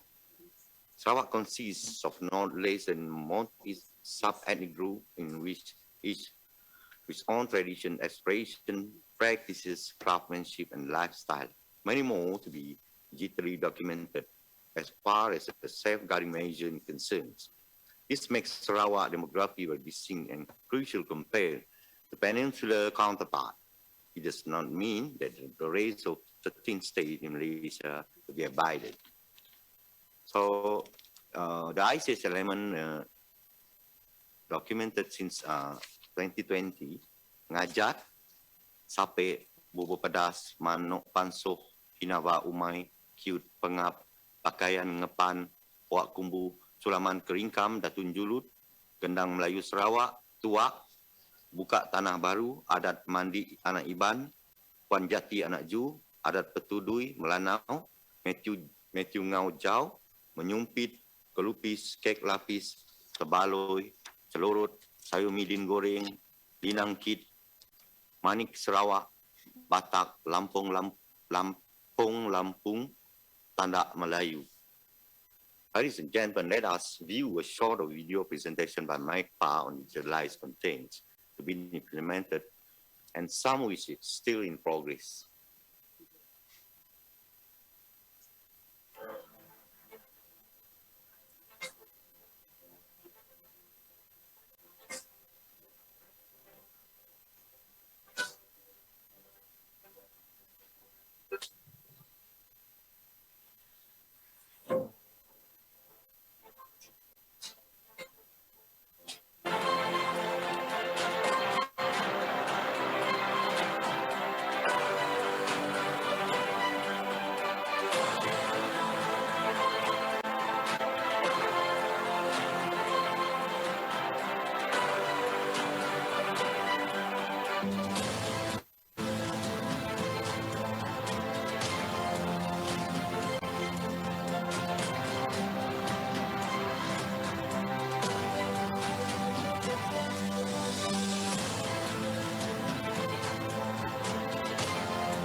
During MCO, implementation of ICS project, the only challenge that we are facing here in Malaysia and quite crucial in restriction of our team movement, whether in state of Sarawak or Peninsular Malaysia, Kuala Lumpur, and one other states to do video documentation and photography.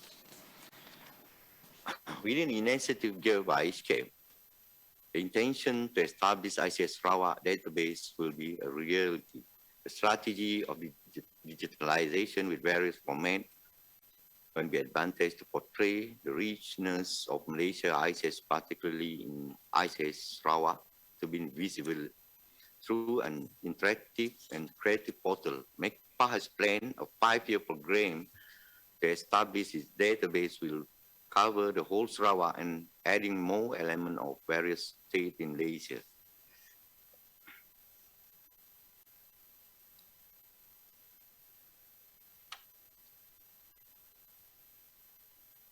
Nevertheless, capacity building is initiative will also be developed with various interest institutions such as grooming talent, performing arts and oral tradition training of trainers with University Malaysia of Sarawak, which will be facilitated by MECPA heritage expert, so that this program postgraduate student could assist and facilitate various communities in Sarawak for the implementation of community-based inventory with for many years been emphasized by 2003 convention.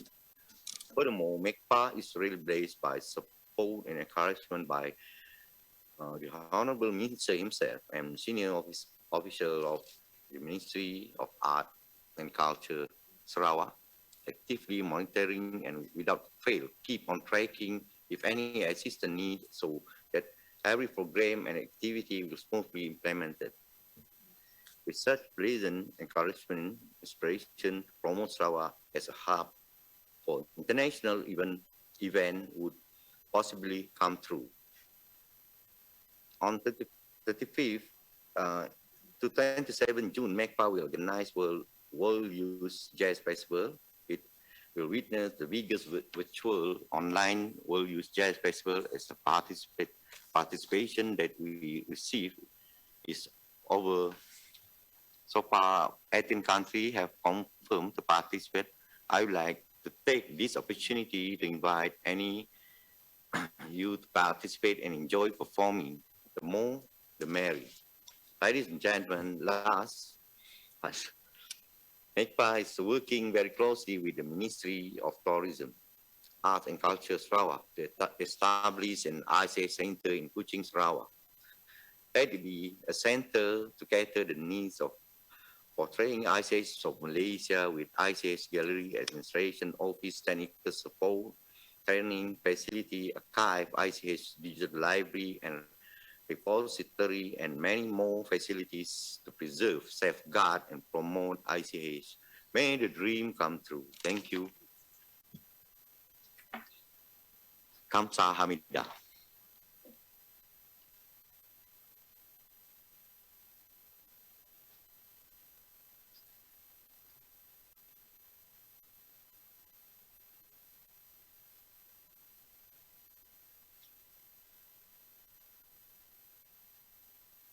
Thank you very much, Mr. Matsuki Tambi. Thank you very much for giving us a very rich presentation on intangible cultural heritage in Malaysia and also the use of ichLinks. As we are all aware, very well aware, we are getting behind our schedule. So we would very much appreciate if the next speakers would limit your presentation within 10 minutes.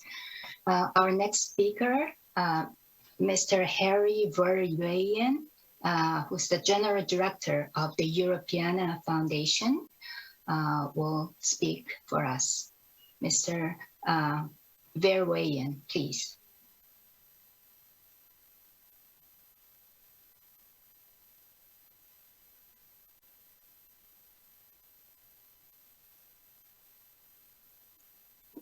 Voilà.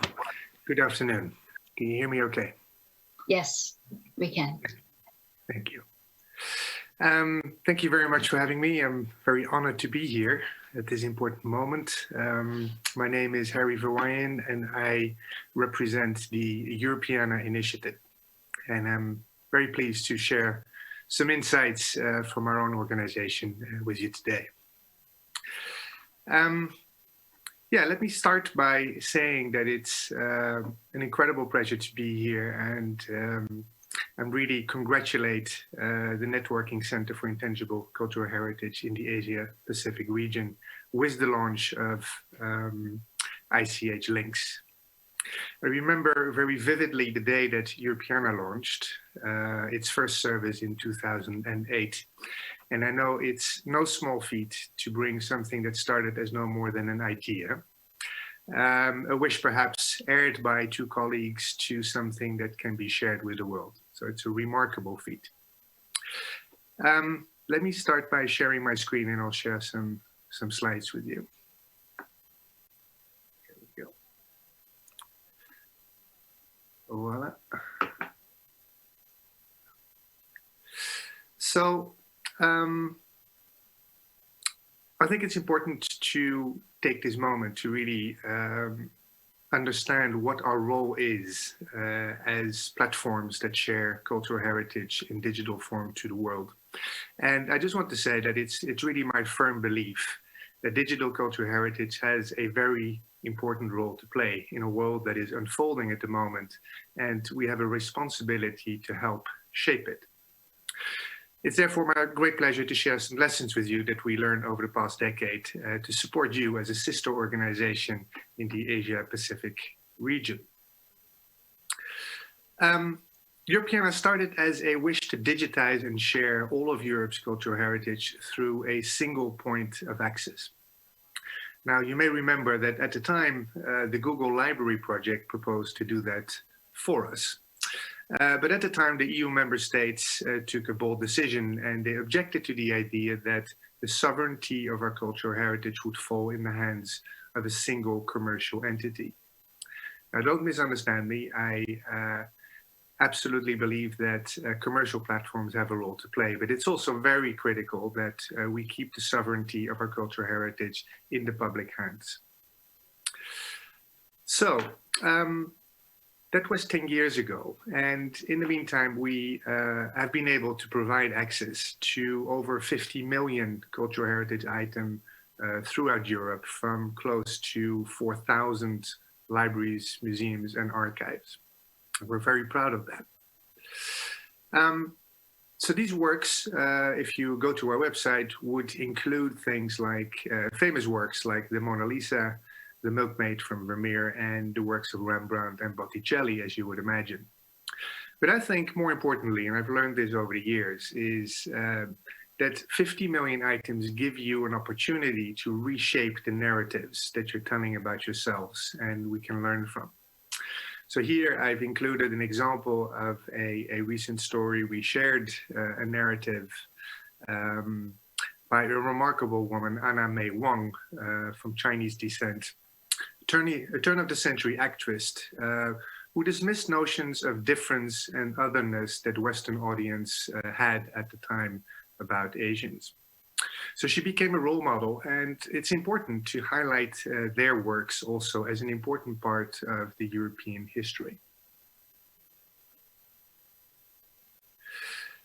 But of course, we also have the famous works of art in our collections. So for example, here you see an example, a digital reproduction of The Two Sisters by a famous 17th century Dutch artist named Cornelis de Vos, that currently resides, interestingly, at the National Gallery in Finland. Europeana has always had broader ambitions than only to bring Europe's cultural heritage in one single place. We've always believed that it's important that cultural heritage should be made available to its citizens in a way that they can use it for their own work, for education, or just for fun. So that's why it's really important, and that's one of the big lessons, that it's critical that our audience understands and can trust us that this is the real, authentic, digital reproduction of a work and not a digital surrogate. Because if we do, these things allow us to make this material available for reuse, so it can come to life. If it were in all kinds of creative settings, right now you're looking at a GIF created by an Indian person, Arunesh Varade, during one of the competitions we've had on cultural heritage recently. So we've therefore, from the start, put an incredible amount of effort into ensuring that the data we collect is accurate, is authentic, and is also authentically and labeled in a form that is available for reuse. So from the 50 million items that we currently have, I'm incredibly proud that close to 3/4 of it is available for some kind of reuse by creative industries, by teachers, or just by citizens for their own fun. Over the years, Europeana has started to evolve from that idea of becoming a single point of access to a facilitator of something that we think is bigger. We're trying to become the facilitator of the digital transformation of a sector. Now that, of course, is a very big ambition that will take us years to accomplish, and our thinking about that evolves every day. But this is something that I would encourage the ICH to also consider, because I think it will be critical to really to vest the power of this transformation in the institutions and in the people that you represent. I think ICH has made absolutely the right decisions. I understand that you've started as a cooperation, a network type of organization, and I think at the core, that is also what Europeana is and what has made it successful, if you want. So Europeana, the Europeana initiative really consists of three main actors. There's the Europeana Foundation that operates the platform, the technology and the standards that we operate. But perhaps more importantly, we work with 4,000 individuals who are finding a home in the Europeana Network Association. So these are the professionals that we work with. And we work with close to 40 national and cross-domain aggregators who are combined in the Europeana Aggregators Forum. And the success of Europeana, in my view, really depends on how well we can make these three actors work together under the auspices of the European Commission, who's funding largely and supporting this initiative. The final thing I'd like to share with you is that standards, in my opinion, are the most important component of making your cultural heritage interoperable across the world. So through the network, we've co-created what we call the Europeana data model, which is the technical standards for making data across domains interoperable.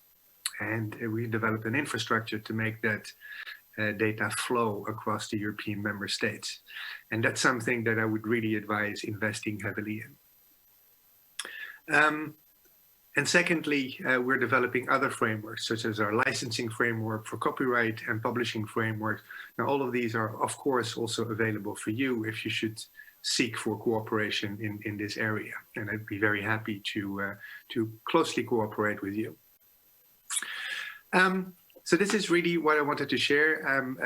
Again, extremely pleased with the fact that this important initiative has taken root. I know that you've been working on this for many, many years. And I really, really wish you the very, very best. As you can read here, we believe that we can transform the world with culture. It's a very important thing in the world that is unfolding today after this pandemic, and I wish you every success in your following endeavors. Thank you.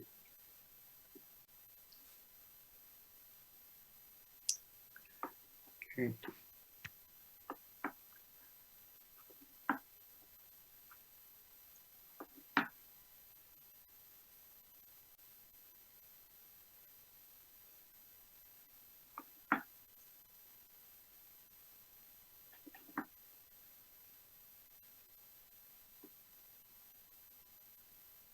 Over back to you.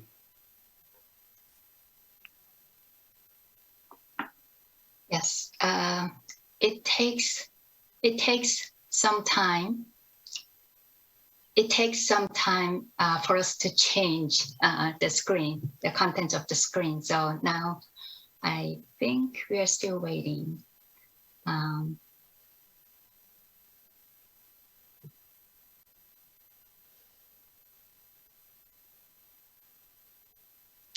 Hello. Oh, hello. I think we are having a little bit of confusion, but let me first thank you, Dr. Richard Curran, the acting director, the Smithsonian Center for Folklore and Cultural Heritage. And thank you for agreeing to make a presentation for us, especially based on your experience of accumulating, working with data at your center. I would like to know if the organizers in Jeonju are ready to start with Dr. Curran's presentation. Would you like to confirm, please? I think you can start, Dr. Curran. Well, thank you very much, and thank you very much, colleagues around the world. It's a little early here in Washington. It's just before 3 o'clock in the morning, but this is an important topic, an important subject. I think that has brought us all here today, and I am very happy to be here. I work for the Smithsonian Institution in Washington. It's probably the world's largest museum, research and educational complex on the planet. It's been around for about 175 years and comprises the National Museums of the United States, many of our collections and so on. And we've been involved in the development of research presentation, understanding publication, and so on of intangible cultural heritage. And I was honored in 2004 when ICOM held its meeting in Seoul, Korea, right after the ratification, the vote on the Intangible Cultural Heritage Convention in 2003, and was very happy to be part of the committee in drafting and developing that convention. So rather than talk about the Smithsonian or various efforts by both American public and nonprofit and profit organizations in terms of digitizing their collections and making them available, I thought I would really concentrate on ICHLinks and what people are trying to do with this. So I'm having a trouble advancing this slide.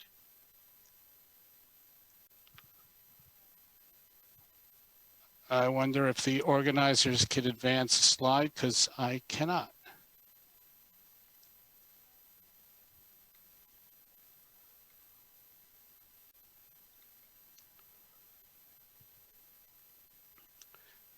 Can you see that? Yes, we see that very clearly. Okay. Well, I'll just do it in this mode then.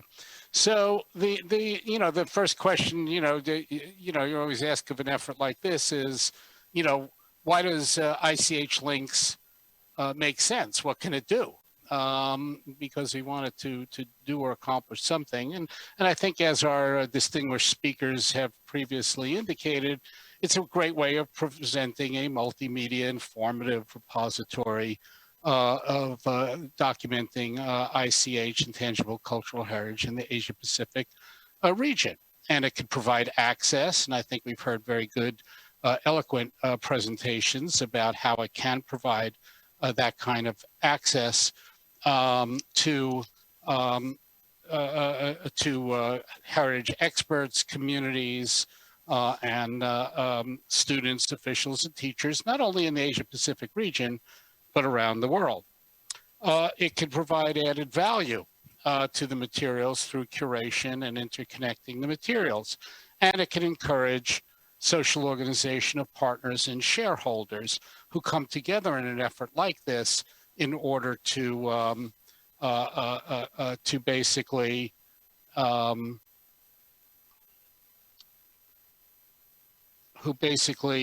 organize the effort. And it can encourage participation, use, and respect for ICH and the people who create it, preserve it, nurture, and sustain its forms. And I think that has been really very, very key. Now, I don't know why the slides are not advancing, so let me try again here.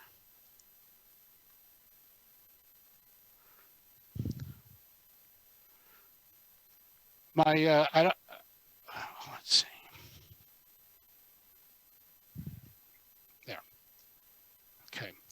So I guess the question is, when you start out on an effort, as is the case, this is the case, you want to take lessons from what other people have done. And we have a prehistory of the digital world, so to speak, in print and media, where people have tried to form compendiums or collections of what we'd look at as intangible cultural heritage, or musical traditions, or folklore, or ethnography, and so on. And many efforts in anthropology. The Human Relations Area Files goes back, well, now almost a century in terms of compiling things. At the Smithsonian, we did the Handbook of American Indians, going back really in the 1800s, in terms of compending these. And many countries have done these collections.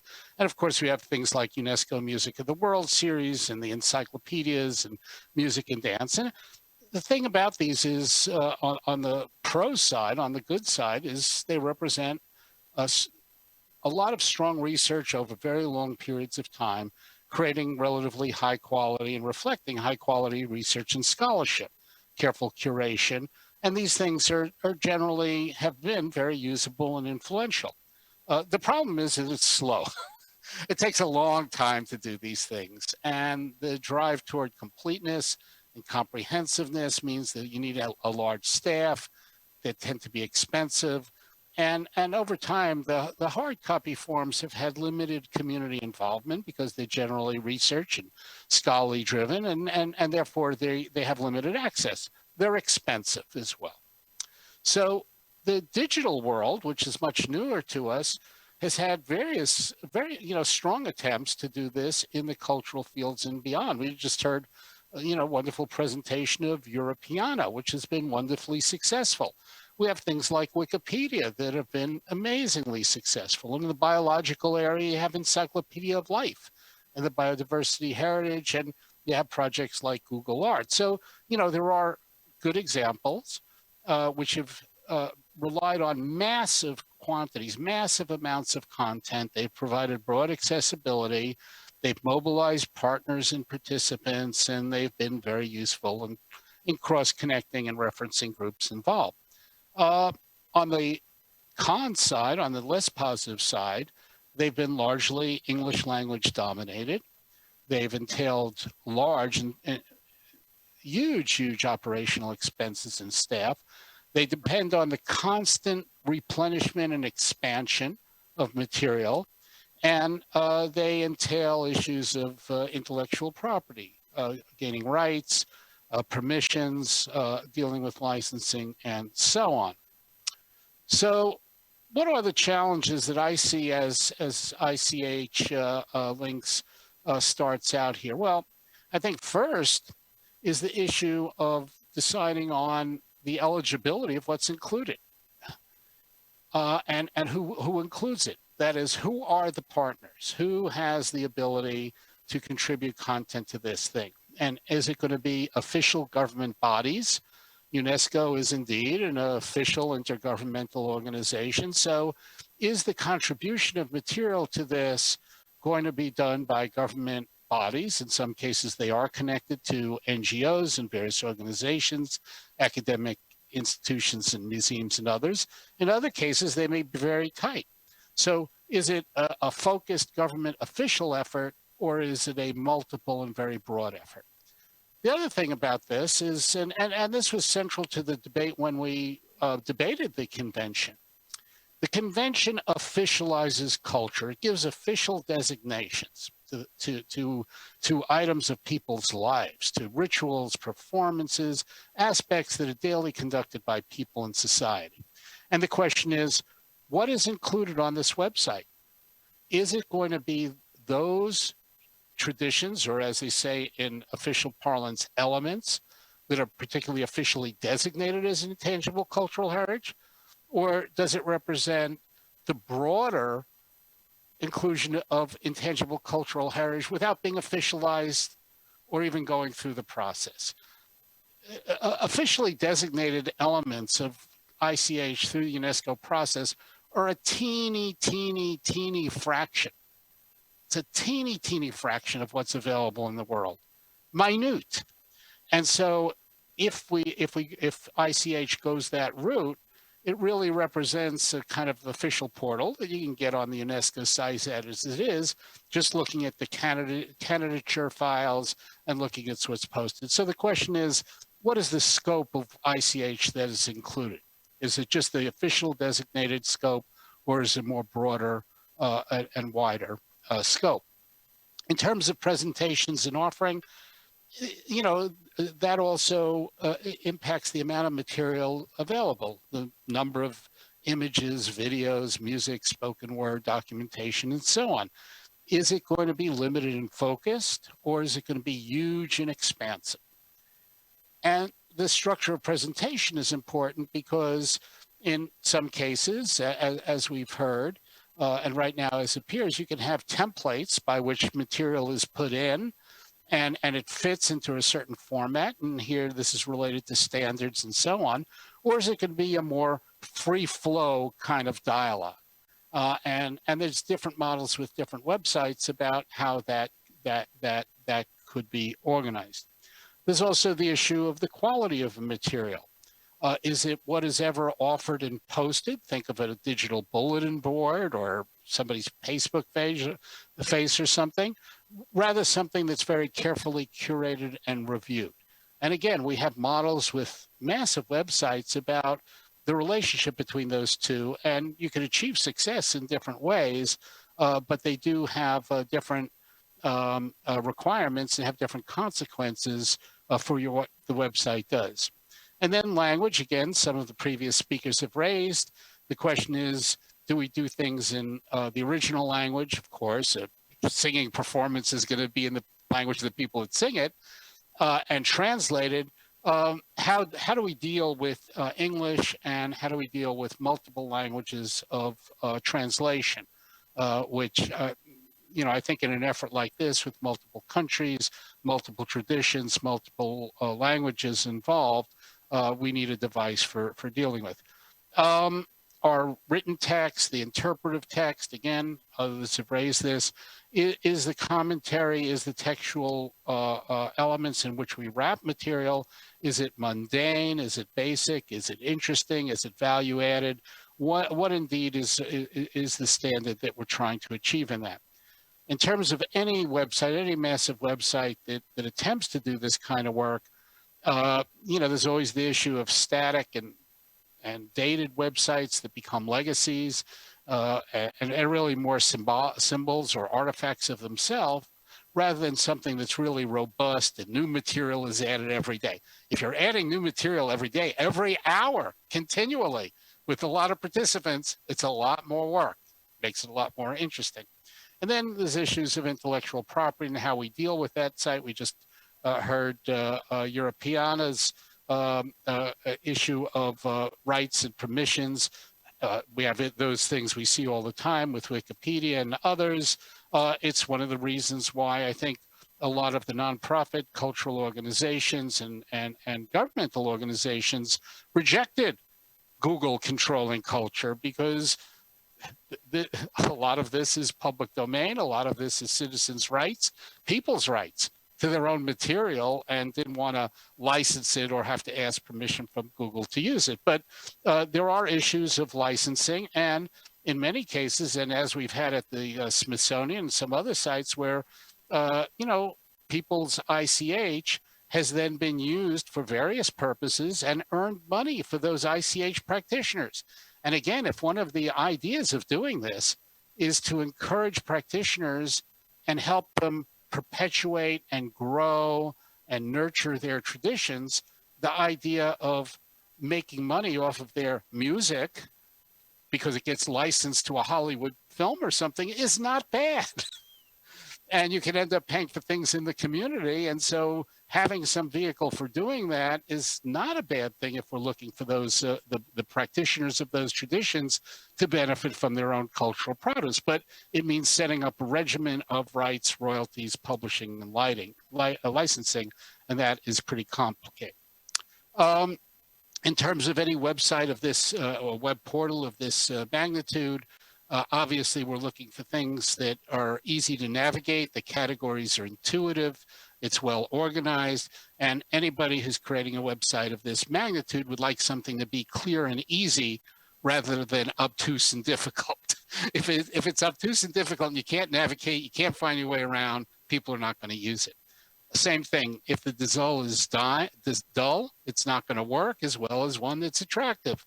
There's the issue of engagement. Is this something that we present to the world, or is this something that people have an interactive ability through comments, through adding things, through dialogues, through some level of engagement? And again, I'd argue that the latter is preferable to the former. And then, how closely is ichLinks going to be connected to other such networks or isolated from them? And again, if it's going to be a hub, if it is going to try to do what it intends to do, I think going on the network side is the better route to go. Finally, I'd say a website like this, a portal, an effort like this, the issue from the beginning as it starts out is you don't know whether it's going to grow or not. It's like opening up a new restaurant. Are people going to come? Are they going to eat my food? Are people going to be happy with what they eat? Will they return? Will they tell their friends about it? And to do that, there's the question of having enough support and sustainability.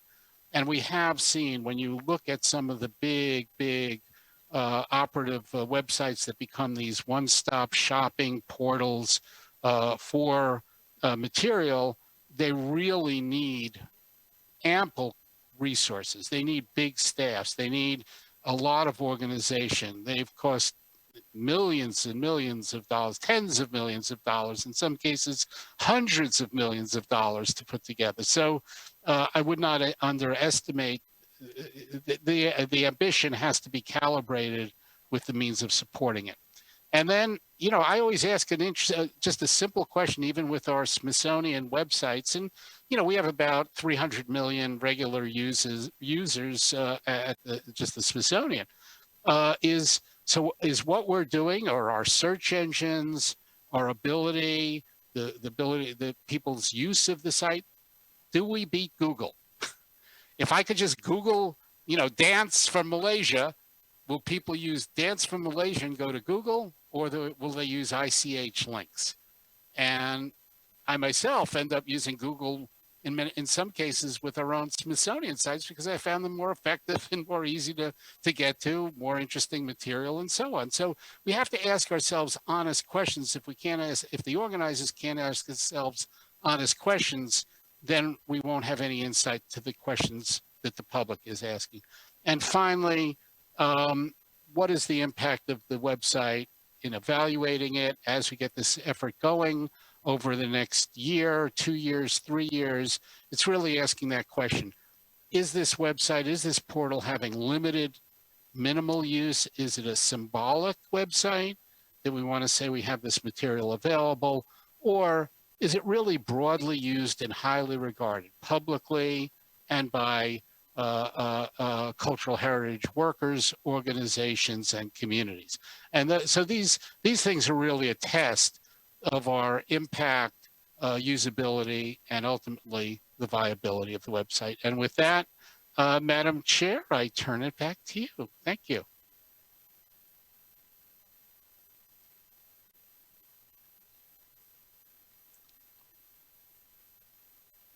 Well, thank you so much. Thank you so much, Dr. Curran, for giving us several very important and critical issues for us to think about in collecting and utilizing data on intangible cultural heritage. So we have heard from all of our 5 speakers, and once again, we are amazed and inspired by the diverse ways that intangible cultural heritage plays a part in our life and in our society. So we are seriously behind our schedule, but we would like to receive maybe a couple of questions. We have already received. However, I'm very sorry, but I am experiencing some technical problem. I'm working from Seoul, and the organizers are in Jeonju, of course. So I cannot read from my screen. So I would very much appreciate if the ICHCAP can handle these question and answer and discussion session from here. I apologize for these technical difficulties.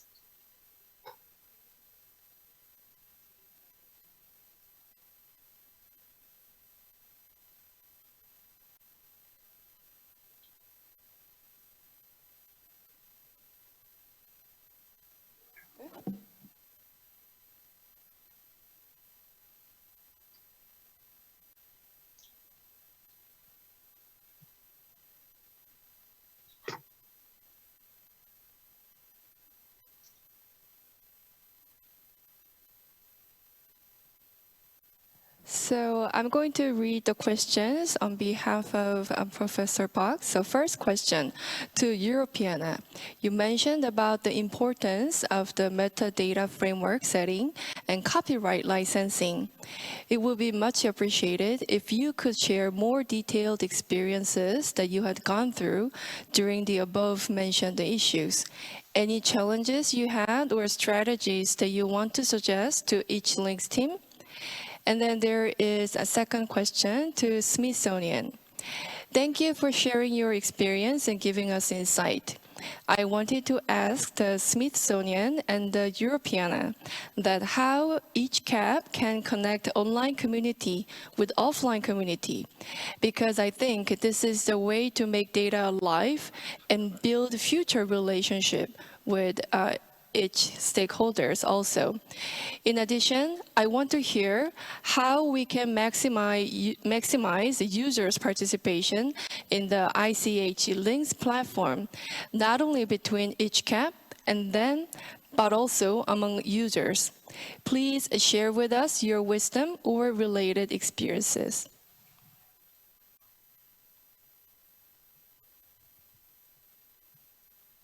So can we get answer from Europeana first? Thank you very much in advance. Sure, thank you. So I'll start with the question about the frameworks, right? The licensing and metadata framework. So, I mean, it was a very complicated process to get to shared standards, as you can imagine.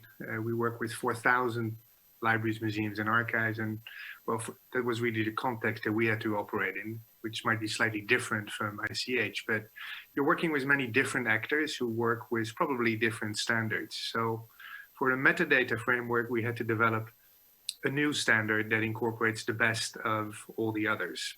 And we called that the Europeana Data Model, EDM. And similarly, we worked with on copyright, and copyright I think was a much more problematic thing. So where metadata frameworks was really a matter of coming to a good conclusion with all the actors. With copyright, as you can imagine, there are an incredible amount of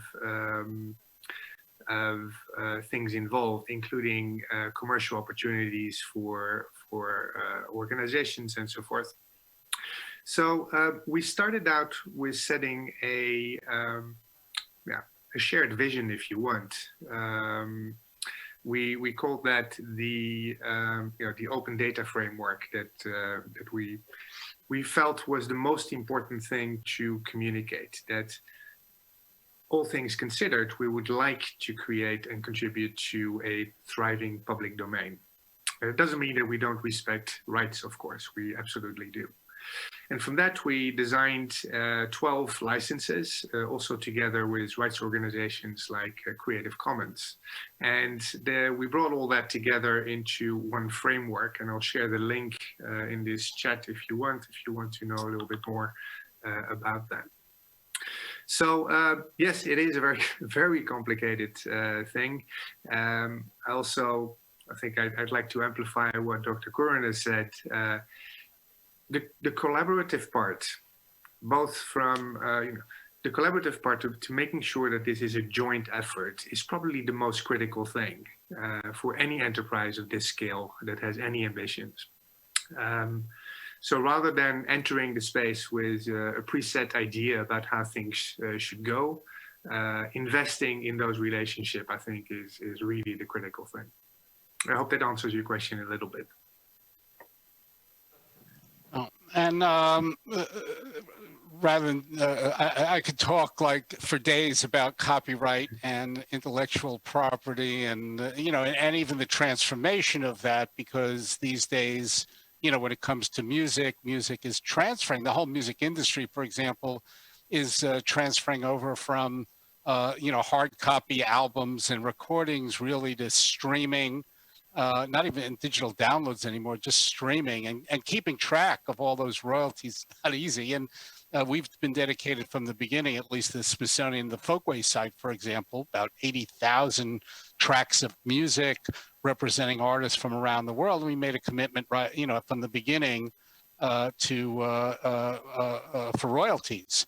So when you have to keep track of 80,000 royalty holders, you need the infrastructural systems to actually do that.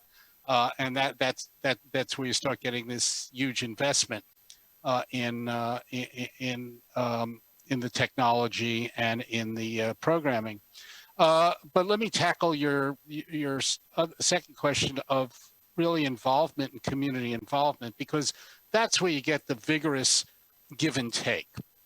And we have I think we're successful in some areas in terms of people accessing. If you have a laptop, if you have access to the web, then maybe you could participate. Maybe you can, find the site's useful, but in some cases you can't because you don't.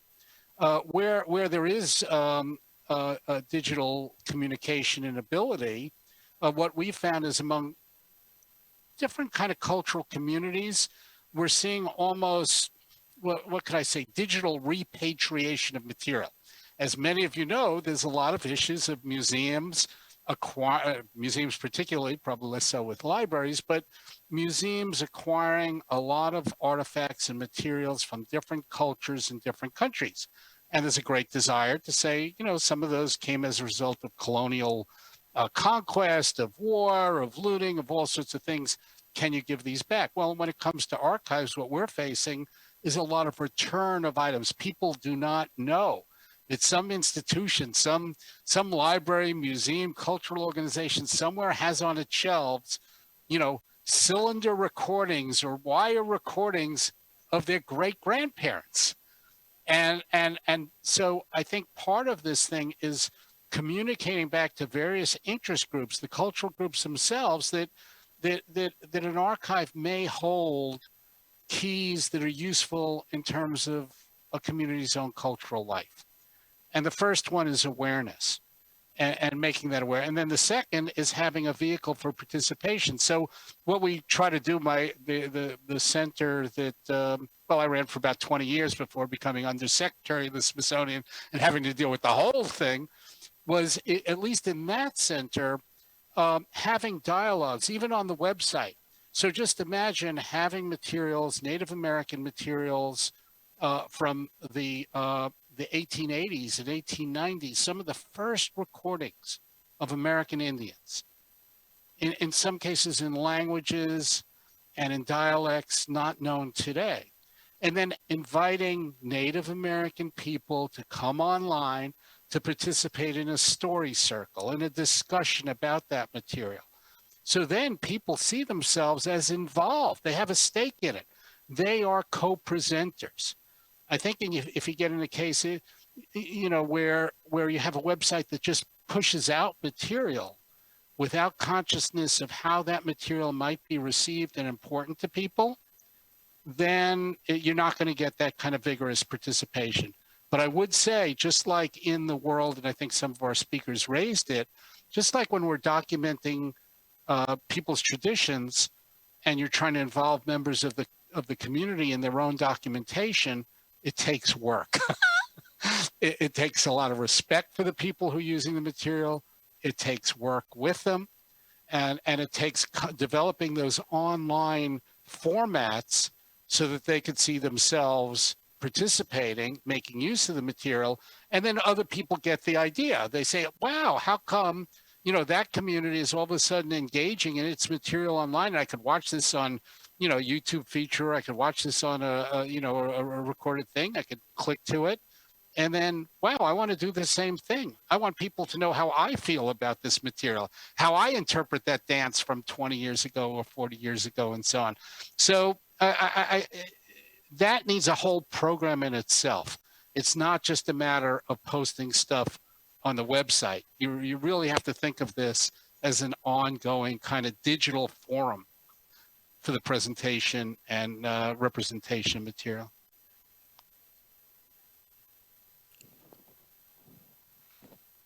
Thank you very much for the informative answers.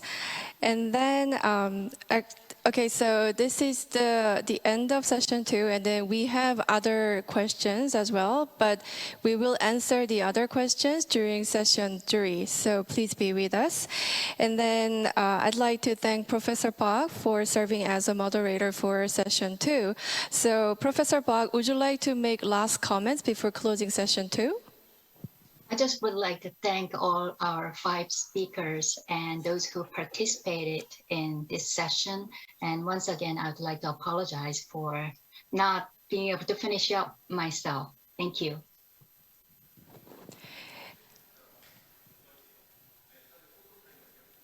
Thank you very much, everyone. And I'd like to once again express my deepest appreciation for sharing your presentations, and Professor Bach for your efforts as well.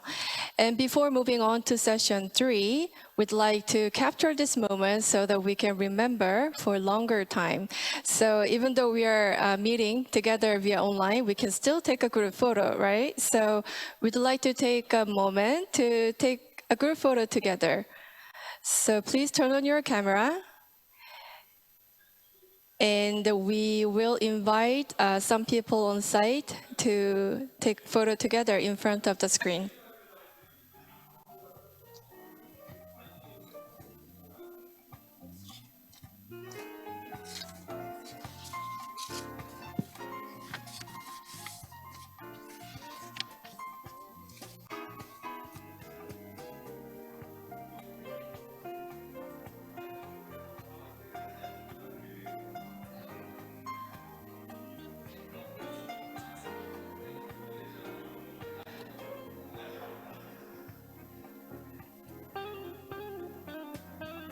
So we are currently connected together, and we want to take a group photo together. So I will count 1, 2, 3. So so when I count 1, 2, 3, please smile and pose. Okay, 1, 2, 3.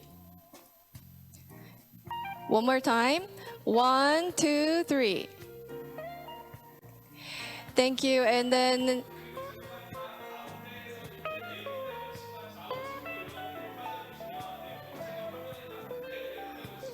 okay, so we'll take another photo. Okay, 1, 2, 3. Can we wave our hands? Wave together. It's not goodbye, it's a hi. Hello, hello, wave.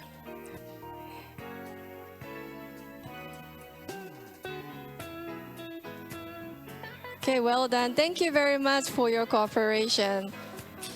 Thank you. Thank you so much. Thank you, everyone. This is the end of session 2, but we want to right away start session 3, so please be with us.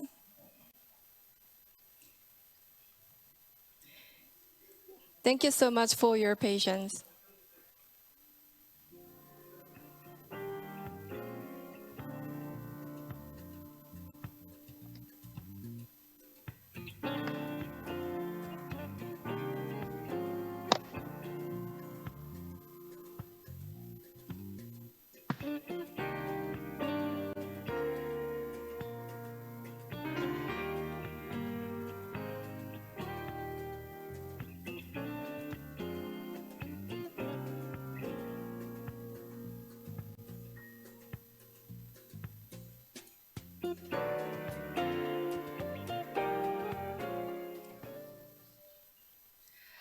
Welcome back, ladies and gentlemen. Now let us begin the last session of today's event. In session 3, Ms. Chung Min-young, the Senior Officer of the Intangible Cultural Heritage in the Asian Pacific region under the auspices of UNESCO, will discuss the operation of this platform and its future plans. So Ms. Chung, the floor is yours.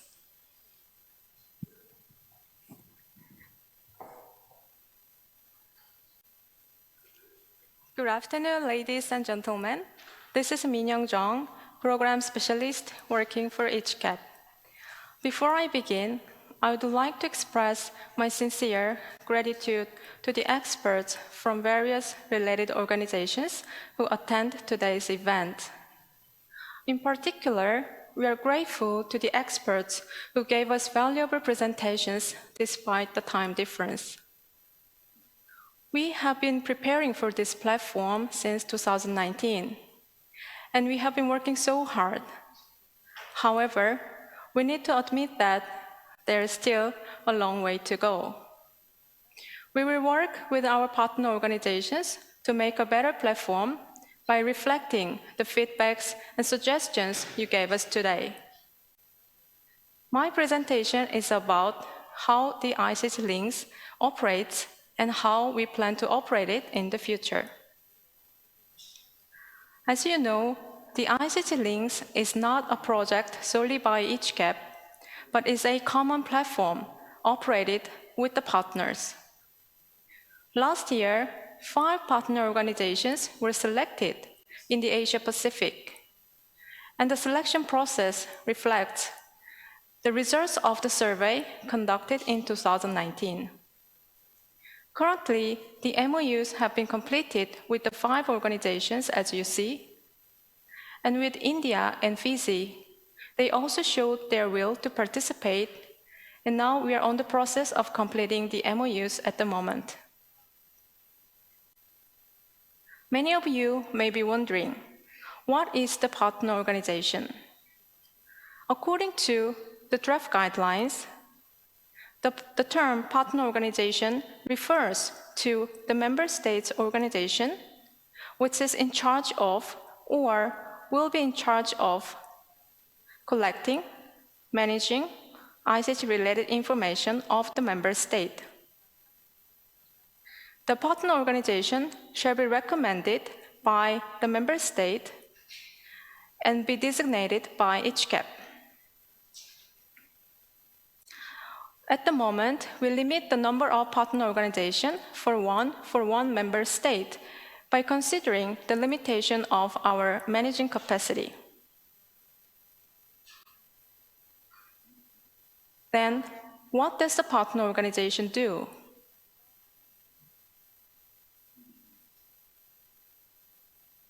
According to the draft guidelines, the Article 15, the partner organization, on behalf of their participating member state, shall act as a channel of communication between ICHCAP and their member state by carrying out the following services: collect, maintain, archive, distribute, and utilize ICH-related information of the member state. Cultivate information-generating agencies in the member state and support their activities. Provide the member states ICH-related information via the ichLinks. Carry out networking activities with other partner organizations and information-generating agencies. Run ICH programs in the member state using shared information. Take part in the executive committee and join ICHCAP programs and activities. Becoming a partner organization means that you are willing to share your data. One of the main principles of the ichLinks is, as previously mentioned by our Director General, its openness and sharing. Each partner organization is a specialized institution dedicated to the field of ICH in their own country. Therefore, there are tons of valuable data that each organization has collected for several years or even more than decades. We want to share this data with more people in the world. Therefore, if you want to become a partner organization, you must be willing to share your data. Of course, not all materials are necessary to be shared. We understand that some of the materials are not very organized, or some of them might be confidential. You can share only some of the selected data that you want to open to the public or promote. As you can see, last year, the first group of partner organizations shared their ICH information with basic metadata and photos and videos. Based on this raw data, the secondary contents such as ICH journey, online exhibition, and ICH story were produced. Among the partner organizations who require financial or technical support from ICHCAP can apply for a separate project. Last year, we received applications from 6 organizations, and we supported 4 of them. The activities of the projects are mostly building or updating their ICH database and creating digital contents on ICH. The outcome materials produced through these projects will also be published on the ichLinks and be released to the public. The following is about the Executive Committee. According to the draft guidelines, ICHCAP shall have an Executive Committee to facilitate the operation of the project. The committee members shall be recommended by the head of each partner organization. The Executive Committee shall carry out the following activities: deliberate on matters necessary for the smooth operation of the ichLinks, make suggestions for the improvement of the ichLinks, seek countermeasures against system errors, and submit opinions regarding partner organizations on designation. Although we have not yet held an executive committee, we held a working level meeting last September. Representatives from 5 partner organizations, as well as India, attended the meeting.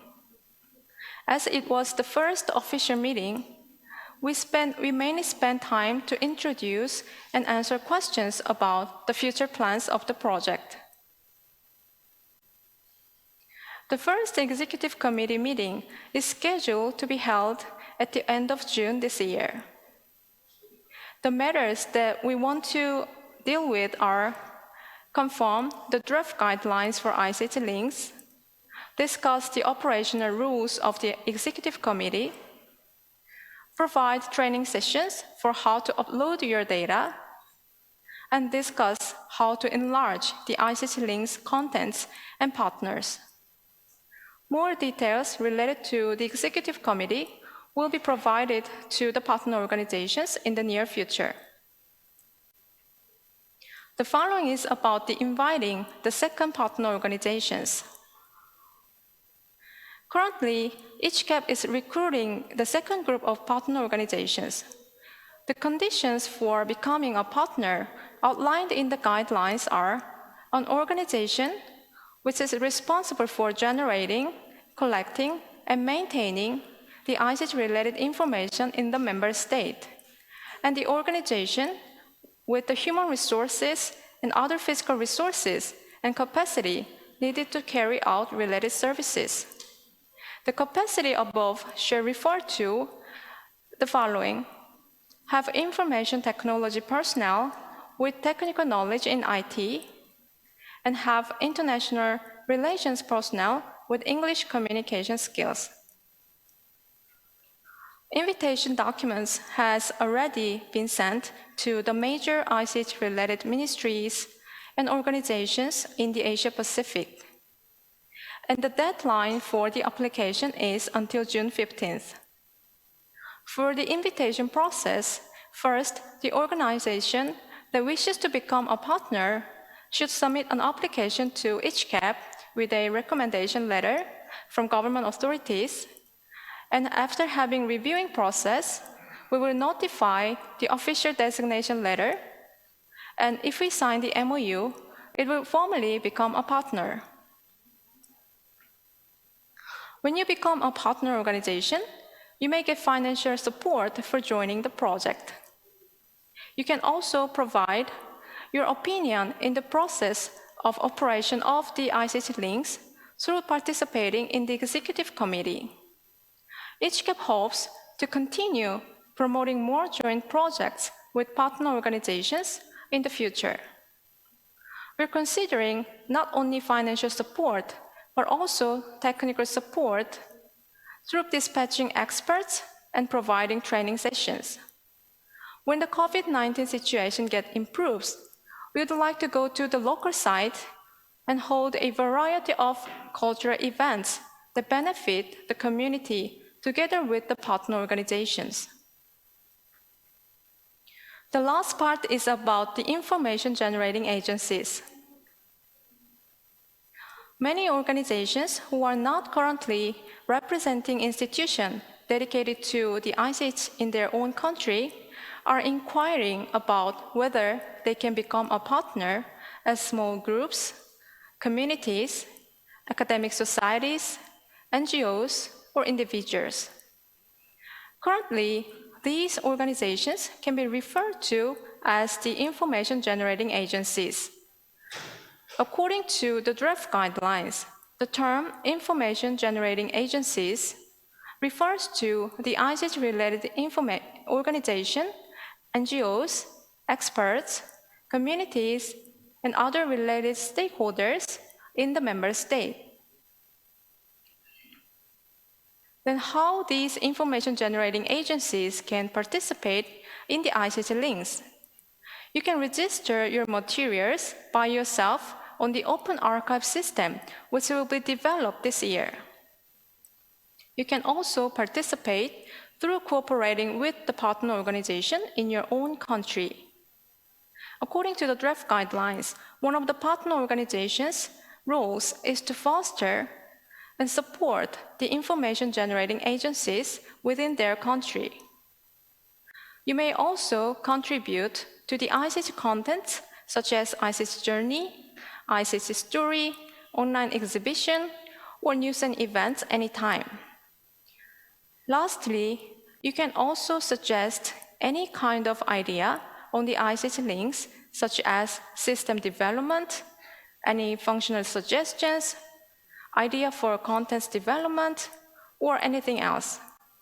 We are always ready to listen to your voice. The ichLinks is at the very beginning stage. It can be upgraded more and more with your contribution. What we want to do is not just making a website, but we want to foster, facilitate, and promote the ICH with connecting people and materials. We believe that this small step can make a better big change. We look for your participation and support. Thank you very much.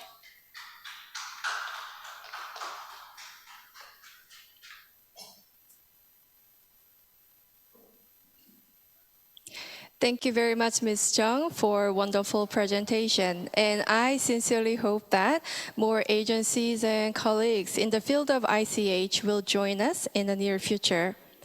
So that was a presentation by Ms. Chung, and now we are going to proceed to the Q&A session.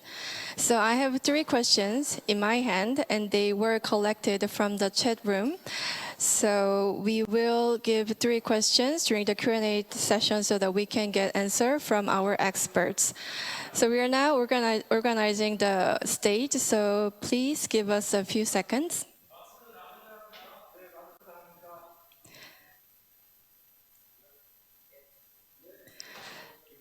So we are now preparing for the last Q&A session of today's event.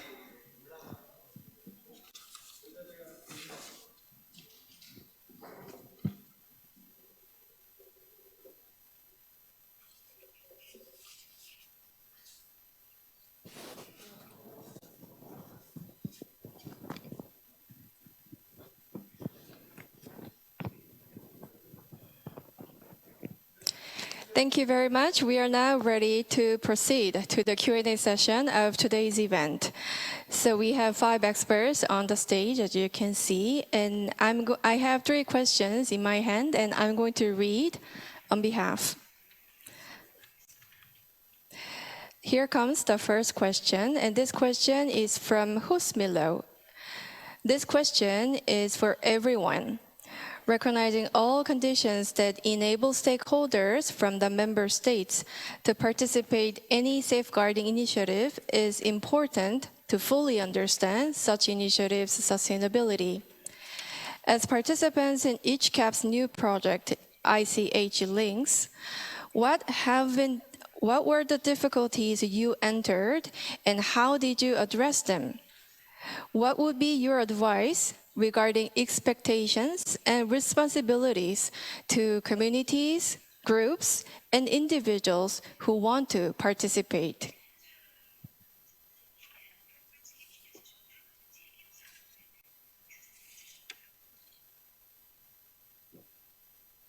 So this question is for everyone. So anyone who wants to give an answer to this first question, please raise your hand.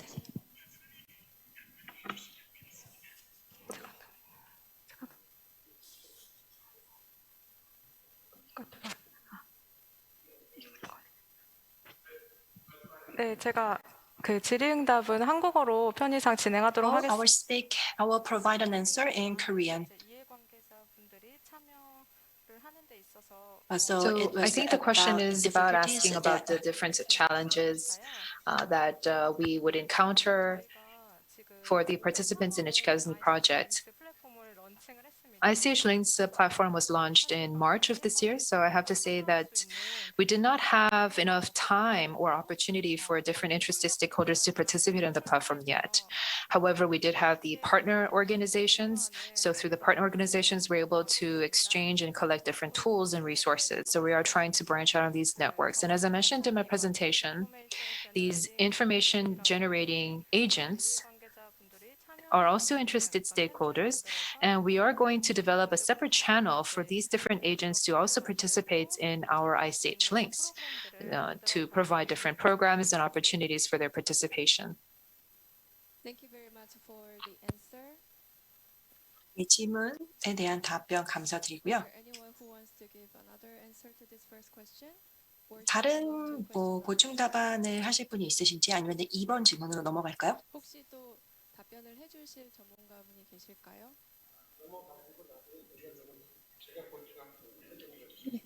Okay, so we will now move on to the second question.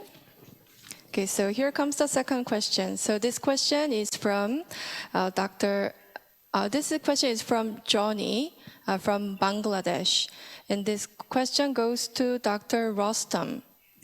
What kind of cooperation you have provided to identify local communities in relation to ICH-related information?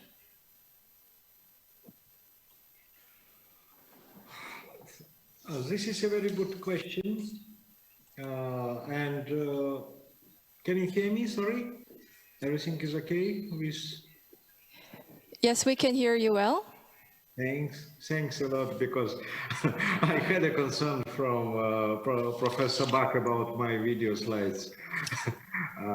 This is a very good question, and we are still in the phase when we first hear about the possible ICH element, for example, from mass media, or our experts did receive some messages from rural areas, and travelers also share some photos or mention some interesting ICH element.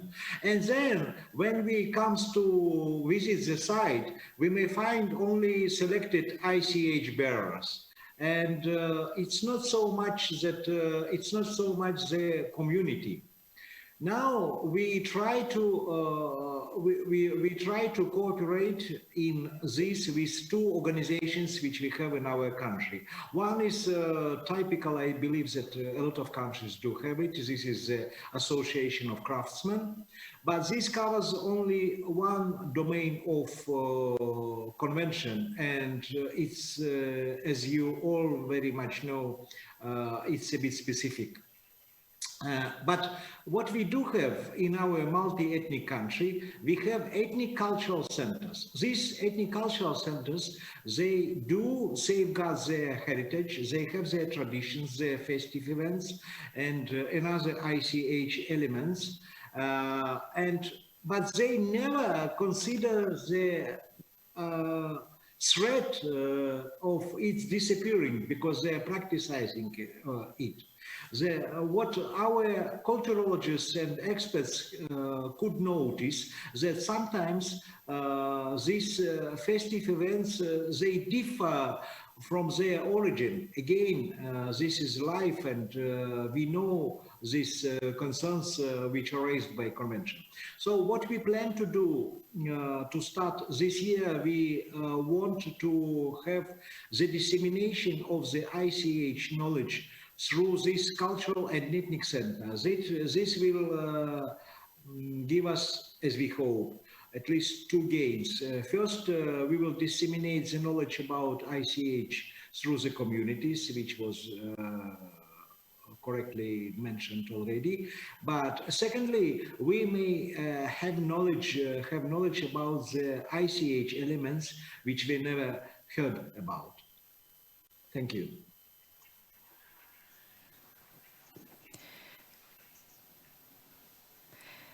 Thank you very much for the answer. Now, I'd like to move on to the third question, which is the last question of today. So this question is from Deepa Rai, and this question goes to ICHCAP. Cultural practices changes in accordance with time. How do you plan on maintaining the archive to keep the authenticity of such practices?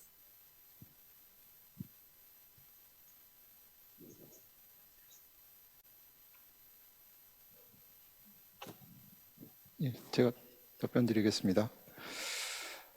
지금 저희는 I'll be the one Okay, I would who will like to answer the question. respond. So I think that we are facing an era of convergence, and we're also witnessing an era of digital diaspora. Because we are witnessing these two big secular shifts in the era, we have to understand that this is only possible through digital technologies. And that is why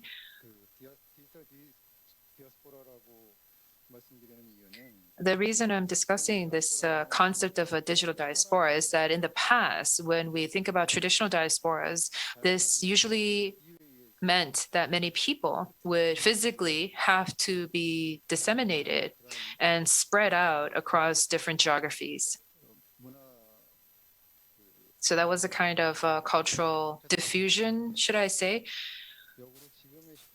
But now what we're seeing with this digital diaspora is due to the digital technologies, people may already be spread out in different countries, but they can still share the same cultural element. So this is sort of a reverse diaspora, if you will. But we are living in this sort of reverse diaspora era. I'm sorry, I can't really breathe very well because of this mask. But in any case, what we want to achieve through ICHLinks, I think that this archive is going to continue to have significance in the future. And another thing that I want to say is that UNESCO has a lot of these different cultural heritages, world cultural heritage, and different also tangible cultural heritage and record heritage. There are different kinds of domains here, but if we look at them as cultural phenomena, we know that they are all interconnected and they are all converged, and especially when it comes to cultural heritage. Through different interactions, they can create different products or different outcomes, but we're not focusing on the product itself, but we are really focused on the communities and the spirit of the communities that practice the elements and how this is transmitted across generations.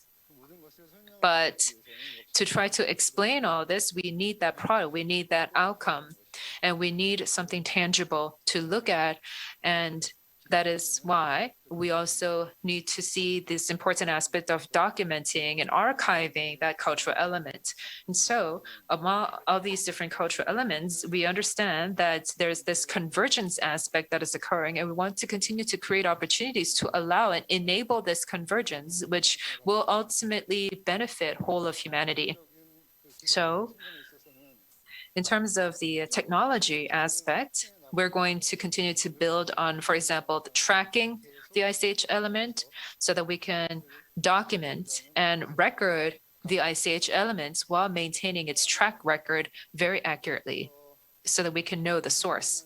And as we've heard from the speaker from the Smithsonian Institute, we have to ask ourselves whether we're going to go the route of information accumulation or whether we're going to have more participation from individuals and unofficial participation to also accumulate unofficial raw data. So there are different options we can take. And that is why we are thinking about this as well, especially for cultural heritage. There are not many official routes that accumulate or inventory this information. I don't think it's very well organized in many countries. So if we were to just focus on official records and official data, then it's going to be very limited in terms of what we do. But as an official public institution, we have to also be careful to processing unverified data. So that is why this year we have come upon the concept of open archive data, and we are still developing it, and we're going to develop it this year. It's still being designed right now, but this open archive data is going to look at unverified data, unofficial data that may be made by individuals or unofficial groups or associations who can still come into our system and interface with our system. So we are trying to design this interface with these different interested stakeholders. So the ICHLinks archive that we want to see in the future would properly be able to store all of these different spirits of the era and the era of our times and allow all of these different mechanisms to be there. But before closing, there is one more question that I have right now. So I will read the very last question of today. I have a question for all panelists. Have they experienced in their data collection process the notion of data contestation or conflicting data, or something similar between communities and interest groups who supplied information or not? How was this handled? And if so, I would hear about their expertise if they can recommend a way forward.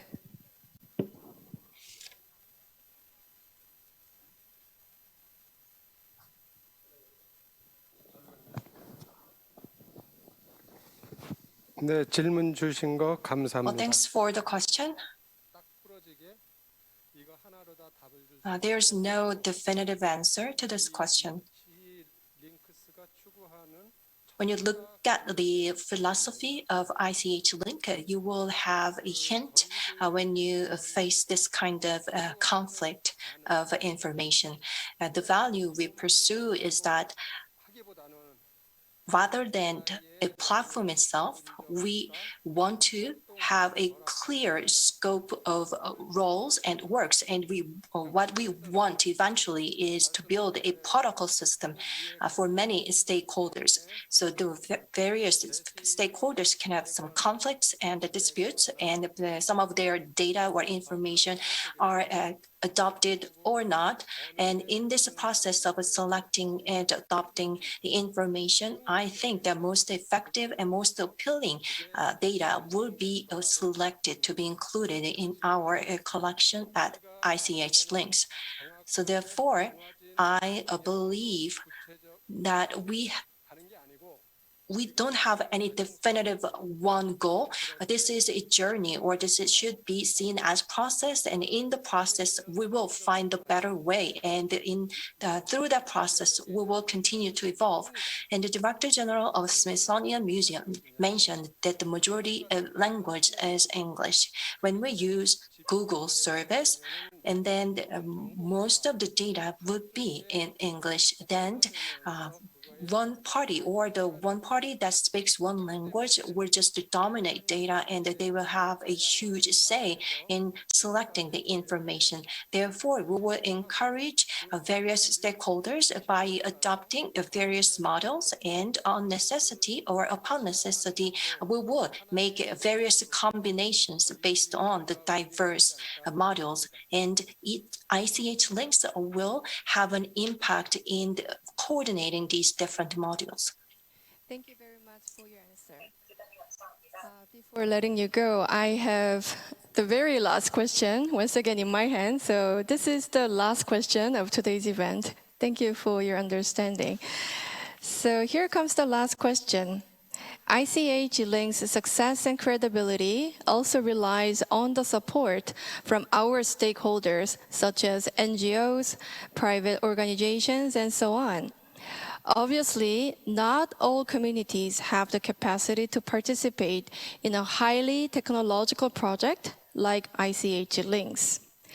Could you speak more on how other stakeholders could support traditional communities in participating in ICHLinks?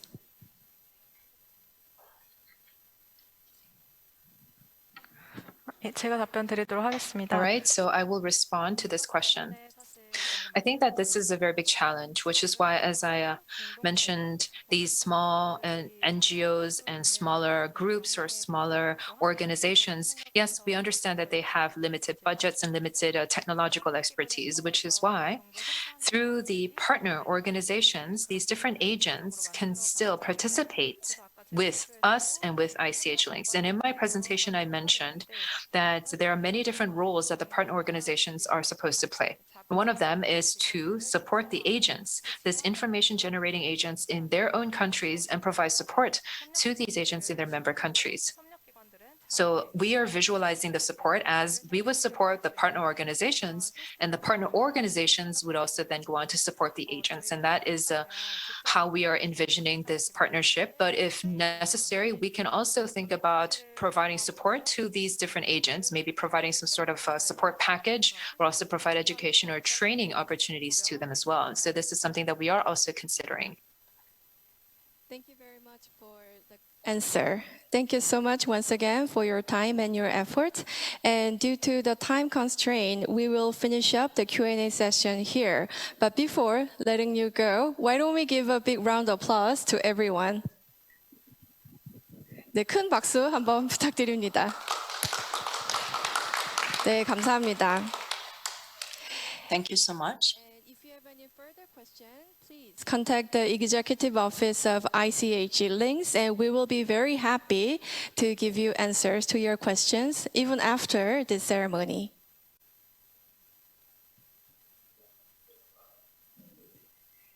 Thank you.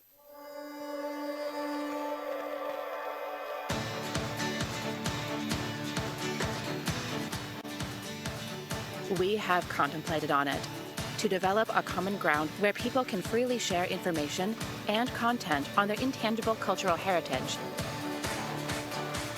to increase the value of ICH in the Asia Pacific. Decentralization, openness and sharing, sustainability. These are three values that uphold our platform, and this platform will grow up and advance with our partners. We call it ICHLinks.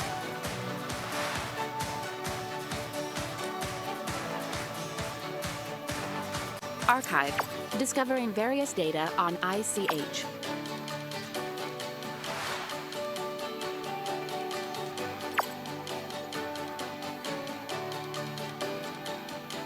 ICH Journey, traveling in special ICH sites. Exhibition, appreciating artworks in ICH.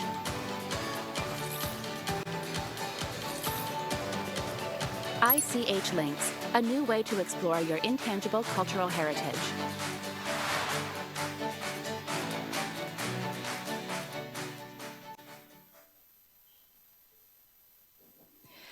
Ladies and gentlemen, this brings us to the end of ICHLinks official launching ceremony. I'd like to once again thank you for your participation. So please take care, stay healthy, and I hope you have a pleasant day. Thank you very much.